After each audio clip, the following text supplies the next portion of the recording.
Welcome to super notes. എല്ലാവർക്കും super നോട്ട്സിന്റെ daily current affairs സീരീസിലേക്ക്, നമ്മുടെ കറണ്ട് അഫയേഴ്സ് സെക്ഷനിലേക്ക് എല്ലാവർക്കും സ്വാഗതം. എല്ലാവരും നല്ല ഉഷാറാണ്, അടിപൊളിയാണ് രാവിലെ എന്ന് വിശ്വസിക്കുന്നു. 2026 വർഷം തുടങ്ങിയിട്ട് നമ്മുടെ ആദ്യത്തെ സെക്ഷൻ ആണ്. പല കാരണങ്ങൾ കൊണ്ട് നമുക്ക് ഈ അടുത്തൊന്നും നമ്മുടെ ക്ലാസ് ഉണ്ടായിരുന്നില്ല, കറണ്ട് അഫയേഴ്സ് സെക്ഷൻ ഉണ്ടായിരുന്നില്ല. പക്ഷെ ആ ഒരു പ്രശ്നങ്ങളെയൊക്കെ പരിഹരിച്ചുകൊണ്ട് ഇന്ന് മുതൽ ലൈവ് നടന്നില്ലെങ്കിലും റെക്കോർഡഡ് ക്ലാസ്, ഒരു ദിവസം പോലും മുടങ്ങാതെ നിങ്ങൾക്ക് ലൈവ് ക്ലാസ് അല്ലെങ്കിൽ റെക്കോർഡഡ് ക്ലാസ് ഇവിടെ അവൈലബിൾ ആയിരിക്കും. 2026 ഫുള്ള് നമ്മൾ 2025 നമ്മൾ എങ്ങനെയാണോ തീർത്തത് അതുപോലെ തന്നെ 2026 പഠിച്ചു തീർക്കും. ഇനി പെൻഡിങ് ആയ പോർഷൻ എല്ലാ ദിവസവും ഡെയിലി കറണ്ട് അഫയേഴ്സിന്റെ ഭാഗത്ത് നിങ്ങൾക്ക് MCQ ടൈപ്പിൽ ആഡായി വരുന്നതായിരിക്കും. അവിടെയും നമ്മൾ എല്ലാം ക്ലിയർ ചെയ്തുകൊണ്ട് എല്ലാം പഠിച്ചാണ് മുന്നേറാൻ പോകുന്നത്. അപ്പൊ ഈ വർഷം നിങ്ങൾക്ക് ഉഷാറായിട്ട് വരുന്ന എക്സാം ഒക്കെ ക്രാക്ക് ചെയ്യാൻ പറ്റട്ടെ എന്ന് പ്രാർത്ഥിച്ചുകൊണ്ട്, ഒരു ദിവസം പോലും നിങ്ങൾക്ക് മുടങ്ങാതെ കറണ്ട് അഫയേഴ്സ് കിട്ടിയിരിക്കും. ഏതെങ്കിലും ഒരു ദിവസം മുടങ്ങി കഴിഞ്ഞാൽ അന്നൊരു കണ്ടന്റ് വീഡിയോ എങ്കിലും കറണ്ട് അഫയേഴ്സിന്റെ നിങ്ങൾക്ക് കിട്ടിയിരിക്കും എന്ന് ഉറപ്പ് തന്നുകൊണ്ട് നമുക്ക് നമ്മുടെ ക്ലാസ്സിലേക്ക് കടക്കാം. എല്ലാവരും റെഡിയാണ്, ഉഷാറാണെങ്കിൽ നമുക്ക് ആദ്യത്തെ MCQ ടൈപ്പിലേക്ക് പോകാം. 2026 ദേശീയ സീനിയർ വോളിബോൾ ചാമ്പ്യൻഷിപ്പിൽ കേരള വനിതാ ടീമിന്റെ ക്യാപ്റ്റൻ ആരാണ് എന്നാണ് ചോദിച്ചിട്ടുള്ളത്. ആരാണ് കേരള വനിതാ ടീമിന്റെ ക്യാപ്റ്റൻ എന്ന് പറയുന്നത്? അത് KP അനുശ്രീയാണ്. ഓപ്ഷൻ A ആണ് നമ്മുടെ ആൻസർ എന്ന് പറയുന്നത്. ആരാണ് അത്? KP അനുശ്രീയാണ്. 2026 പുതിയൊരു വർഷമാണ് അല്ലെ, പുതിയൊരു വർഷമാണ് 2026. അപ്പൊ ദേശീയ സീനിയർ വോളിബോൾ നടക്കുമ്പോൾ കേരള ടീമിനെ നയിക്കുന്നത് പുതിയൊരു സ്ത്രീ ആണെന്ന് ഓർത്താൽ മതി. ഒരു ന്യൂ സ്ത്രീ ആണ്. ആരെന്ന് പറയുന്നത്? അനുശ്രീ എന്ന് പറയുന്നത്. കേരള വനിതാ ടീമിന്റെ ക്യാപ്റ്റൻ ആണ് അനുശ്രീ എന്ന് പറയുന്നത്. 14 തൊട്ട് 18 വരെയാണ് നമ്മുടെ ഈ ഒരു വോളിബോൾ ചാമ്പ്യൻഷിപ്പ് നടക്കുന്നത്. അത് എവിടെയാണ് നടക്കുന്നത്? അത് നമ്മുടെ വാരണാസിയിലാണ്. ഉത്തർപ്രദേശ് വാരണാസിയിലാണ് എന്ത് നടക്കുന്നത്? നമ്മുടെ സീനിയർ വോളിബോൾ ചാമ്പ്യൻഷിപ്പ് നടക്കുന്നത് വാരണാസി, ഉത്തർപ്രദേശിലാണ്. അപ്പൊ അതിനും നമുക്ക് കോഡിട്ട് കണക്ട് ചെയ്യാൻ പറ്റും. എങ്ങനെ കണക്ട് ചെയ്യാൻ പറ്റും? നല്ല ഓളിയത്തില് സംസാരിച്ചാലേ ഉത്തരം വരണം അല്ലെ, ഉത്തരം വരണം. നിങ്ങൾ ഉത്തരം പറയുമ്പോൾ എങ്ങനെ വരണം? ഉത്തരം നല്ല ഓളിയത്തിൽ വരണം. അപ്പൊ വോളിബോൾ ഉത്തർപ്രദേശ് വാരണാസി വരണം, വാരണാസി ഓർത്തു വെക്കാലോ. അങ്ങനെ വനിതാ ടീമിന്റെ ക്യാപ്റ്റൻ ആരാണ്? കേരള വനിതാ ടീമിന്റെ ക്യാപ്റ്റൻ എന്ന് പറയുന്നത് അനുശ്രീ KP അനുശ്രീ ആണെന്നും പഠിച്ചു വെച്ചേക്ക. സെറ്റ് ആണ്. അടുത്തതിലേക്ക് പോവാൻ നമുക്ക്. അടുത്ത ക്വസ്റ്റ്യൻ എന്ന് പറയുന്നത് ഇതാണ്. ശ്രീനാരായണ ഗുരു അഥവാ അഭിനവ ബുദ്ധൻ എന്ന ജീവചരിത്ര പുസ്തകം ആരുടേതാണ് എന്നാണ് ചോദിച്ചിരിക്കുന്നത്. ആരുടേതാണ്? അത് P വാസുദേവൻ ചെമ്പഴന്തിയുടെയാണ്. ആരുടെയാണ്? P Vasudevan Chempazhanthi. Option B ആണ് നമ്മുടെ ആൻസർ എന്ന് പറയുന്നത്. ശ്രീനാരായണ ഗുരു അഥവാ അഭിനവ ബുദ്ധൻ എന്ന ജീവചരിത്ര പുസ്തകം ആരുടേതാണെന്ന് ചോദിച്ചാൽ അത് P വാസുദേവൻ ചെമ്പഴന്തിയുടെയാണ്. നമ്മുടെ ശ്രീനാരായണ ഗുരുദേവനെ നമ്മൾ എവിടെയാണ് ജനിച്ചത്? ചെമ്പഴന്തിയിലാണ് അല്ലെ. അപ്പൊ അങ്ങനെ നമുക്കൊന്ന് കണക്ട് ചെയ്ത് വെച്ചൂടെ? ശ്രീനാരായണ ഗുരു അഥവാ അഭിനവ ബുദ്ധൻ എന്ന ജീവചരിത്ര പുസ്തകം ആരുടേതാണെന്ന് ചോദിച്ചാൽ അത് P വാസുദേവൻ ചെമ്പഴന്തിയുടെയാണ്. ഓപ്ഷൻ B ആണ് നമ്മുടെ ആൻസർ എന്ന് പറയുന്നത്. സെറ്റാക്കി വെച്ച് പഠിച്ചോളുക, ഇമ്പോർട്ടന്റ് ആണ്. അടുത്തതിലേക്ക് പോകാൻ നമുക്ക്. അടുത്ത ക്വസ്റ്റ്യനിലേക്ക് നമ്മൾ വന്നിരിക്കുകയാണ്. Jawaharlal Nehru national legal and social forum ഏർപ്പെടുത്തിയ പ്രഥമ ജവഹർലാൽ നെഹ്റു നാഷണൽ പ്രതിഭാ പുരസ്കാരത്തിന് അർഹനായ കേരള നിയമസഭ പ്രതിപക്ഷ നേതാവ് ആരാണ് എന്നാണ് ചോദിച്ചിട്ടുള്ളത്. സോ അതാരാണ് പ്രതിപക്ഷ നേതാവ് എന്ന് പറയുമ്പോൾ തന്നെ നമുക്കറിയാം, കേരള നിയമസഭ പ്രതിപക്ഷ നേതാവ് VD സതീശനാണ് അല്ലെ. ഓർത്തു വെച്ചേക്കണം, VD സതീശനാണ്. അദ്ദേഹത്തിന് എന്ത് ലഭിച്ചിരിക്കുകയാണ്? പ്രഥമ ജവഹർലാൽ നെഹ്റു നാഷണൽ പ്രതിഭാ പുരസ്കാരം ലഭിച്ചിരിക്കുകയാണ്. അത് 2026 ജാനുവരി 4 തീയതി 2026 ജാനുവരി 4 തീയതി നടക്കുന്ന ചടങ്ങിലാണ് അദ്ദേഹത്തിന് ഇത് സമർപ്പിക്കുന്നത്. എന്ത് സമർപ്പിക്കുന്നത്? ജവഹർലാൽ നെഹ്റു നാഷണൽ പ്രതിഭാ പുരസ്കാരം സമർപ്പിക്കുന്നത്. അപ്പൊ നമ്മുടെ കോഡ് എന്താണെന്നറിയോ? ഇതിന്റെ അകത്ത് നമ്മുടെ കോഡ് എന്ന് പറയുന്നത്, നമ്മുടെ സതീശന് BD ഇല്ലെങ്കിൽ, നമ്മൾ BD ആയിട്ടൊന്ന് കണക്ട് ചെയ്തു. നമ്മുടെ സതീശന് BD ഇല്ലെങ്കിൽ എന്തുണ്ടടാ? ജവാൻ ഉണ്ട്. ഓർത്തു വെച്ചേക്കണം, ജവഹർലാൽ നെഹ്റു നാഷണൽ പ്രതിഭാ പുരസ്കാരം. സതീശന് BD ഇല്ലെങ്കിൽ എന്തുണ്ട്? ജവാൻ ഉണ്ട്. അപ്പൊ VD സതീശൻ ഓർത്തു വെച്ചേക്കണം, മറന്നു പോകരുത് കേട്ടോ. 2026 ജാനുവരി 4 നടക്കുന്ന ചടങ്ങിലാണ് ഈ ഒരു പുരസ്കാരം സമ്മാനിക്കുന്നത് എന്നുകൂടി പഠിച്ചു വെച്ചേക്കണം. ഇനി അടുത്തതിലേക്ക് വന്നു കഴിഞ്ഞാൽ അടുത്ത ക്വസ്റ്റ്യൻ ആണ്. ഇന്ത്യൻ കോസ്റ്റ് ഗാർഡ് തദ്ദേശീയമായി വികസിപ്പിച്ച ആദ്യ മലിനീകരണ നിയന്ത്രണ കപ്പൽ ഏതാണ് എന്നാണ് ചോദിച്ചിരിക്കുന്നത്. അത് വേറൊന്നുമല്ല, സമുദ്രപ്രതാപാണ്. ഏതാണ്? സമുദ്രപ്രതാപാണ്. ഇന്ത്യൻ കോസ്റ്റ് ഗാർഡ് തദ്ദേശീയമായിട്ട് വികസിപ്പിച്ച ആദ്യ മലിനീകരണ നിയന്ത്രണ കപ്പൽ ഏതാണെന്ന് ചോദിച്ചാൽ അത് സമുദ്രപ്രതാപാണ്. അപ്പൊ സമുദ്രത്തിന് ഏറ്റവും പ്രധാനം എന്താണ്? മലിനീകരണം കുറയ്ക്കുക എന്ന് പറയുന്നതല്ലേ. അതുകൊണ്ട് തന്നെ ഇന്ത്യൻ കോസ്റ്റ് ഗാർഡിന്റെ തദ്ദേശീയമായി വികസിപ്പിച്ച ആദ്യ മലിനീകരണ നിയന്ത്രണ കപ്പൽ ചോദിച്ചാലും എന്ത് തന്നെയാണ്? അത് സമുദ്രപ്രതാപാണെന്ന് ഓർത്തു വെക്കണം കേട്ടോ. എന്താണ്? സമുദ്രപ്രതാപാണ്. ആരാണ് നിർമ്മിച്ചത്? ഇത് ഗോവ ഷിപ്പ്യാർഡ് ലിമിറ്റഡ് ആണ് നിർമ്മിച്ചിരിക്കുന്നത്. ആരാണ് നിർമ്മിച്ചത്? ഗോവ ഷിപ്പ്യാർഡ് ലിമിറ്റഡ് ആണ് ഇത് നിർമ്മിച്ചിരിക്കുന്നത് എന്നുകൂടി ഓർത്തു വെച്ചേക്കണം, സെറ്റാക്കി വെച്ചേക്കണം. അടുത്ത കറണ്ട് അഫേഴ്സിലേക്ക് നമ്മൾ വരികയാണ്. പണിയർ വിഭാഗത്തിൽ നിന്നുള്ള ഇന്ത്യയിലെ ആദ്യ വനിതാ പഞ്ചായത്ത് പ്രസിഡന്റായി സ്ഥാനമേറ്റത് ആരാണ്? പണിയർ വിഭാഗത്തിൽ നിന്നുള്ള ഇന്ത്യയിലെ ആദ്യ വനിതാ പഞ്ചായത്ത് പ്രസിഡന്റായി സ്ഥാനമേറ്റത് ആരാണ് എന്നാണ് ചോദിച്ചിരിക്കുന്നത്. അത് അനുശ്രീ സുരേഷ് ആണ്. നമ്മൾ ആ രണ്ടാമത്തെ അനുശ്രീനെ കുറിച്ചാണ് കേട്ടോ പഠിക്കുന്നത്. ആദ്യം നമ്മൾ KP അനുശ്രീനെ കുറിച്ച് പറഞ്ഞു. 2026 സീനിയർ വോളിബോൾ ചാമ്പ്യൻഷിപ്പില് കേരള വനിതാ ടീമിനെ നയിക്കുന്ന KP അനുശ്രീനെ കുറിച്ച് പറഞ്ഞു. ഇപ്പൊ രണ്ടാമത്തെ ഒരു അനുശ്രീ നമ്മുടെ കറണ്ട് അഫേഴ്സിലേക്ക് കയറി വന്നിരിക്കുകയാണ് ഗൈസ്. നമ്മൾ ആരാണ്? അനുശ്രീ സുരേഷ് ആണ് കേട്ടോ. പണിയർ വിഭാഗത്തിൽ നിന്നുള്ള ഇന്ത്യയിലെ ആദ്യ വനിതാ പഞ്ചായത്ത് പ്രസിഡന്റായി സ്ഥാനമേറ്റത് ആരാണെന്നാണ്? അത് അനുശ്രീ സുരേഷ് ആണെന്ന് ഓർത്ത് വെച്ചേക്കണം. ആരാണ്? അത് അനുശ്രീ സുരേഷ് ആണ്. ഓപ്ഷൻ B ആണ് നമ്മുടെ ആൻസർ എന്ന് പറയുന്നത്. സെറ്റ് ആണെങ്കിൽ നമുക്ക് അടുത്തതിലേക്ക് പോകാം. അടുത്ത ക്വസ്റ്റ്യനിലേക്ക് നമ്മൾ വന്നു. പുതുവത്സര വേളയിൽ ദേശീയ തലത്തിൽ ക്രമസമാധാനം ഉറപ്പാക്കുന്നതിനായി ഡൽഹി പോലീസ് നടത്തിയ പരിശോധനാ ദൗത്യം ഏതാണ് എന്നാണ് ചോദിച്ചിരിക്കുന്നത്. പുതുവത്സര വേളയിൽ ദേശീയ തലത്തിൽ ക്രമസമാധാനം ഉറപ്പാക്കുന്നതിനായി ഡൽഹി പോലീസ് നടത്തിയ പരിശോധനാ ദൗത്യം. പുതുവത്സര വേളയില് ഒരുപാട് ആഘാതങ്ങൾ ഉണ്ടാവാനുള്ള ചാൻസ് കൂടുതലാണ് അല്ലെ. കാരണം എന്താണ്? നല്ലവരായിട്ടുള്ള നമ്മുടെ കുട്ടികളും നല്ലവരായിട്ടുള്ള കുറച്ച് മനുഷ്യര് പല പല ഏടാകൂടങ്ങൾ ഒപ്പിക്കാനുള്ള ചാൻസ് എവിടെയാണ്? പുതുവത്സരത്തിൽ കൂടുതലാണ്. അപ്പൊ അതിന്റെ ഒരു ആഘാതം എന്താണ്? 2.0 നിക്കത്തില്ല, അങ്ങ് 3.0 വരെ അതിന്റെ ആഘാതങ്ങൾ പോകാൻ സാധ്യതയുണ്ട്. സോ അതുകൊണ്ട് തന്നെ തലസ്ഥാനത്ത് പുതുവത്സര വേളയിൽ ദേശീയ തലസ്ഥാനത്ത് ക്രമസമാധാനം ഉറപ്പാക്കുന്നതിനായി ഡൽഹി പോലീസ് നടത്തിയ പരിശോധനാ ദൗത്യമാണ് ഏതെന്ന് പറയുന്നത്? ഓപ്പറേഷൻ ആഘാത് 3.0 എന്ന് പറയുന്നത്. ഓപ്പറേഷൻ ആഘാത് 3.0 എന്ന് പറയുന്നത് ഓർത്ത് വെച്ച് സെറ്റാക്കി വെച്ച് പഠിച്ചോണം കേട്ടോ, മറന്നു പോകരുത്. അടുത്തതിലേക്ക് വരാൻ നമുക്ക്.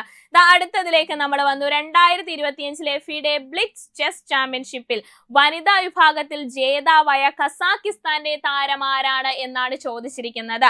2025 FIDE ബ്ലിറ്റ്സ് ചെസ് ചാമ്പ്യൻഷിപ്പിൽ വനിതാ വിഭാഗത്തിൽ ജേതാവായ കസാക്കിസ്ഥാന്റെ താരമാണ് ആരെന്ന് പറയുന്നത്? അത് ഓപ്ഷൻ B ആണ്. ബിബിസാറ അസൗബയേവയാണ്. ആരാണ്? ബിബിസാറ അസൗബയേവയാണ്. സിമ്പിൾ ആണ്. അവിടെ ബ്ലിറ്റ്സ് ഇല്ലേടാ, ഈ ബ്ലിറ്റ്സിന്റെ അകത്തുനിന്ന് 2 B എടുത്താൽ മതി. ബിബിസാറ എന്ന് മാത്രം പഠിച്ചു വെച്ചാൽ മതി കേട്ടോ. 2025 FIDE ബ്ലിറ്റ്സ് ചെസ് ചാമ്പ്യൻഷിപ്പിൽ വനിതാ വിഭാഗത്തിൽ ജേതാവായ കസാക്കിസ്ഥാന്റെ താരം ആരാണെന്ന് ചോദിച്ചാൽ അത് ബിബിസാറ അസൗബയേവയാണെന്ന് ഓർത്തു വെച്ചേക്ക. ആരെയാണ് പരാജയപ്പെടുത്തിയെന്നറിയോ? അത് ഉക്രൈൻ താരമായിട്ടുള്ള അന്ന മുസിചുക്കിനെയാണ് പരാജയപ്പെടുത്തിയത്. ആരെയാണ്? അന്ന മുസിചുക്കിനെയാണ് പരാജയപ്പെടുത്തിയത്. എവിടുത്തെ താരമാണ്? ഉക്രൈൻ താരമാണ്. പരാജയപ്പെട്ടത് പഠിച്ചു വെക്കാൻ ഏറ്റവും നല്ലൊരു കോഡുണ്ട്. ഇതാണ്. ഒരു ചുക്കും കിട്ടിയില്ലെന്ന് ഓർത്താൽ മതി. അന്നക്ക് എന്ത് കിട്ടിയില്ല? ഒരു ചുക്കും കിട്ടിയില്ല. അതുകൊണ്ട് അന്ന എങ്ങനെ കരഞ്ഞു? ഭയങ്കര ഉറക്കെ കരഞ്ഞു എന്ന് ഓർത്താൽ മതി. അപ്പൊ ജേതാവായത് 2025 FIDE ബ്ലിറ്റ്സ് ചെസ് ചാമ്പ്യൻഷിപ്പിൽ വനിതാ വിഭാഗത്തില് ജേതാവായ കസാക്കിസ്ഥാന്റെ താരമാരാണ്? അത് ബിബിസാറ അസൗബയേവയാണെങ്കിൽ പരാജയപ്പെട്ടത് ആരാണ്? ഒരു ചുക്കും കിട്ടാതെ പരാജയപ്പെട്ടത് അന്ന മുസിചുക്കാണ് പരാജയപ്പെട്ടത്. ഒരു ചുക്കും കിട്ടാതെ പരാജയപ്പെട്ടപ്പോ പുള്ളിക്കാരത്തി എങ്ങനെ കരഞ്ഞു? ഉറക്കെ കരഞ്ഞു. അപ്പൊ അന്ന മുസിചുക്ക് എവിടുത്തെ താരമാണ്? ഉക്രൈൻ താരമാണെന്ന് പഠിച്ചു വെച്ചോളൂ. ഉക്രൈൻ താരമാണ്. സെറ്റ് ആണെങ്കിൽ നമ്മൾ അടുത്തതിലേക്ക് നമ്മുടെ MCQ കംപ്ലീറ്റ് ആയിരിക്കുകയാണ് കേട്ടോ. നമ്മുടെ MCQ ടൈപ്പ് ക്വസ്റ്റ്യൻസ് എല്ലാം ഇവിടെ കംപ്ലീറ്റ് ആയിരിക്കുകയാണ്. ദാ നമ്മൾ അടുത്തത് നമ്മുടെ ഫാക്റ്റുകളിലേക്ക് കടക്കാൻ പോവുകയാണ്. ആദ്യം തന്നെ എന്താണ്, തദ്ദേശ ആരവങ്ങളും തദ്ദേശ ഉത്സവങ്ങളൊക്കെ എന്താണ്, ഒഴിഞ്ഞിരിക്കുകയാണ്. ഇനി നടക്കാൻ പോകുന്നത് എന്താണ്, അത് കൗമാര ഉത്സവമാണ് കേട്ടോ. കൗമാരക്കാരുടെ ഒരു ഉത്സവ തിമിർപ്പാണ് ഇനി 2026 ജാനുവരിയോടെ നമ്മളെ കാത്തിരിക്കുന്നത്.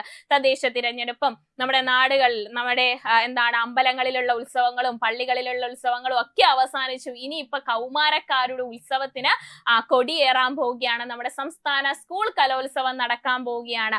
സംസ്ഥാന സ്കൂൾ കലോത്സവം ജാനുവരി 14 മുതൽ 18 വരെയാണ് നടക്കുന്നത്. എവിടെയാണ് നടക്കുന്നത്, നമ്മുടെ പൂരങ്ങട നാടായിട്ടുള്ള തൃശ്ശൂരാണ് അല്ലെ. തൃശ്ശൂരാണ് എന്ത് നടക്കുന്നത്, തൃശ്ശൂരാണ് നമ്മുടെ സംസ്ഥാന സ്കൂൾ കലോത്സവം 2026. എത്രാമതാണെന്ന് ചോദിച്ചാൽ 64മതാണ്. 64മത് സംസ്ഥാന സ്കൂൾ കലോത്സവം 2026 നടക്കുന്നത് എവിടെയാണ്, അത് നമ്മുടെ തൃശ്ശൂരാണെന്ന് ഓർത്ത് വെച്ചേക്കണം. നമ്മുടെ തൃശ്ശൂരാണ് അല്ലെ, നമ്മുടെ തൃശ്ശൂരാണ് നടക്കുന്നത്. 2026 64മത് സ്കൂൾ കലോത്സവത്തിന് വേദിയാകുന്ന ജില്ല തൃശ്ശൂരാണ്. ഇനി സമാപന ചടങ്ങിൽ പ്രധാന വേദിയായിട്ട് തേക്കിൻകാട് മൈതാനം ഉൾപ്പെടെ 25 വേദികളിലായിട്ടാണ് മത്സരം അരങ്ങേറുന്നത്. അപ്പൊ തൃശ്ശൂരാണ് നടക്കുന്നത്. 25 വേദികളുണ്ട്.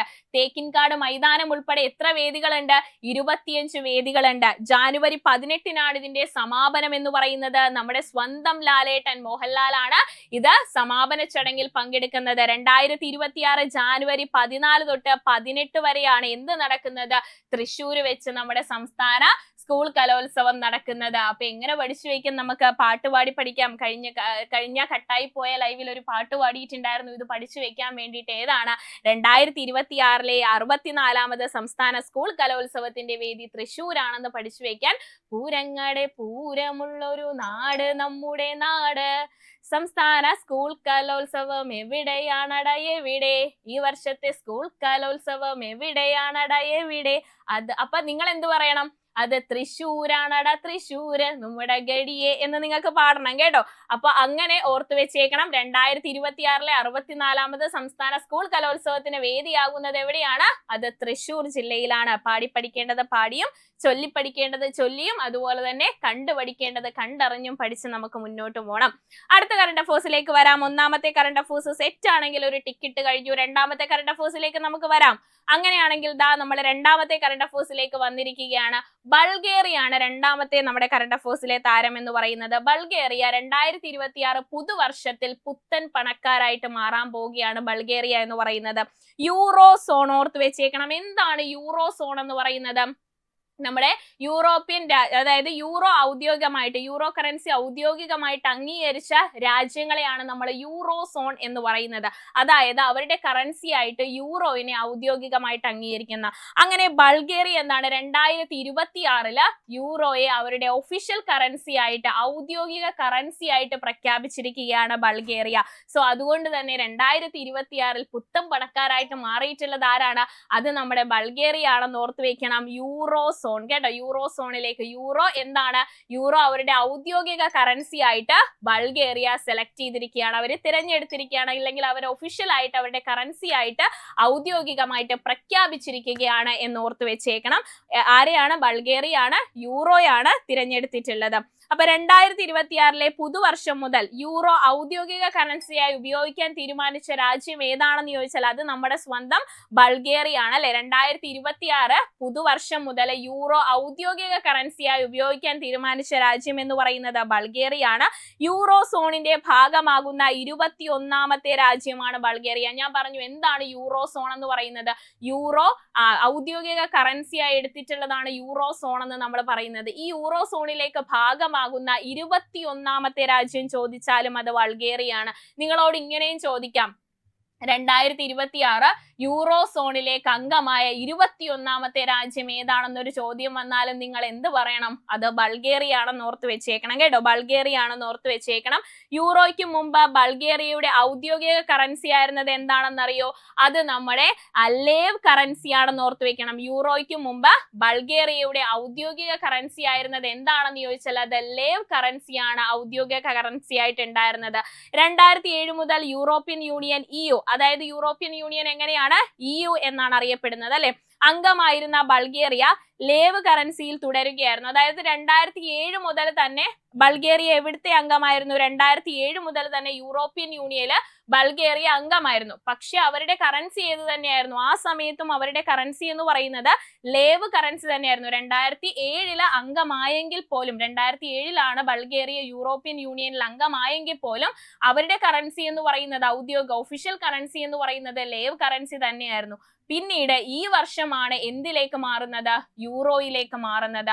അപ്പൊ ഒഫീഷ്യൽ കറൻസി ആയിട്ട് ഇത്രയും നാൾക്ക് ശേഷമാണ് 2026 ബൾഗേറിയ എന്താ ഒഫീഷ്യൽ കറൻസി ആയിട്ട് യൂറോ പ്രഖ്യാപിക്കുന്നത് എന്ന് ഓർത്ത് വെച്ചേക്കണം. അങ്ങനെ യൂറോയിനെ ഒഫീഷ്യൽ കറൻസി ആയിട്ട് എടുത്തിട്ടുള്ള 21ാമത്തെ രാജ്യം കൂടിയാണ് ഏതെന്ന് പറയുന്നത്?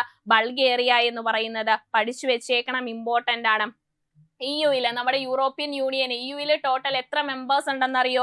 ടോട്ടൽ EU-ലുള്ള മെമ്പേഴ്സിന്റെ എണ്ണം എന്ന് പറയുന്നത് 27 മെമ്പേഴ്സ് ആണുള്ളത്. 27 മെമ്പേഴ്സ് ആണ് യൂറോപ്യൻ യൂണിയനിൽ അംഗമായിട്ടുള്ളത്. അതിൻ്റെ അകത്ത് ചെക്ക് റിപ്പബ്ലിക്കും അതുപോലെ തന്നെ ഡെൻമാർക്ക്, ഹംഗറി, അതുപോലെ തന്നെ പോളണ്ട്, റുമാനിയ എന്നിവരൊക്കെ ഇപ്പോഴും എന്താണ് അവരുടെ ഔദ്യോഗിക ഒഫീഷ്യൽ കറൻസി ആയിട്ട് യൂറോയെ സ്വീകരിച്ചിട്ടില്ല. ഇപ്പോഴും അവരുടെ ഒഫീഷ്യൽ കറൻസി വേറെയാണ്. ഇപ്പോഴും എന്താണ് ഈ ഡെൻമാർക്കും അതുപോലെ തന്നെ ചെക്ക് റിപ്പബ്ലിക്കും റുമാനിയ ഒന്നും എന്താണ് അവരുടെ ഒഫീഷ്യൽ കറൻസി ആയിട്ട് ആരെ പ്രഖ്യാപിച്ചിട്ടില്ല? നമ്മുടെ യൂറോനെ പ്രഖ്യാപിച്ചിട്ടില്ല. അവരിപ്പോഴും എന്താണ് അവരുടെ ഒഫീഷ്യൽ കറൻസിയൊക്കെ വേറെ തന്നെയാണ്. 27 രാജ്യങ്ങളാണ് യൂറോപ്യൻ യൂണിയനിൽ ഉള്ളതെന്ന് ഓർത്തു വെക്കണം. അതിൻ്റെ അകത്ത് 21 രാജ്യങ്ങളാണ് യൂറോയെ എന്താണ് ഒഫീഷ്യൽ കറൻസി ആയിട്ട് സെലക്ട് ചെയ്തിരിക്കുന്നത് എന്നുകൂടി ഓർത്തു വെച്ചേക്കണം. ഒഫീഷ്യൽ കറൻസി ആയിട്ട് യൂറോയെ സെലക്ട് ചെയ്തിട്ടുള്ള രാജ്യങ്ങൾ ചേർന്നതാണ് യൂറോ സോൺ എന്ന് നമ്മൾ പറഞ്ഞത്. നമ്മുടെ യൂറോ സോണിന്റെ ഭാഗമാകുന്ന 21ാമത്തെ രാജ്യം എന്ന് പറഞ്ഞില്ലേ? ഈ യൂറോ സോൺ എന്ന് പറയുന്നത് ഒഫീഷ്യൽ ആയിട്ട് യൂറോയെ ഔദ്യോഗിക, അതായത് ഒഫീഷ്യൽ കറൻസി ആയിട്ട് സെലക്ട് ചെയ്തിട്ടുള്ള, പ്രഖ്യാപിച്ചിട്ടുള്ള രാജ്യങ്ങളെയാണ് നമ്മൾ പറയുന്നത് കേട്ടോ. എന്തായിരുന്നു നമ്മുടെ രണ്ടാമത്തെ കറണ്ട് അഫേഴ്സ്? 2026 പുതുവർഷം മുതൽ യൂറോ ഔദ്യോഗിക കറൻസിയായി ഉപയോഗിക്കാൻ തീരുമാനിച്ച രാജ്യം ഏതാണെന്ന് ചോദിച്ചാൽ അത് ഏതാണ്? അത് ബൾഗേറിയ ആണെന്ന് നിങ്ങൾ പറയണം. സെറ്റാക്കി വെച്ചോണം. അടുത്തതിലേക്ക് നമ്മൾ വരികയാണ്. അടുത്തത് നമ്മൾ ബംഗ്ലാദേശിന്റെ പ്രധാനമന്ത്രിയെ കുറിച്ചാണ് പഠിക്കാൻ പോകുന്നത്.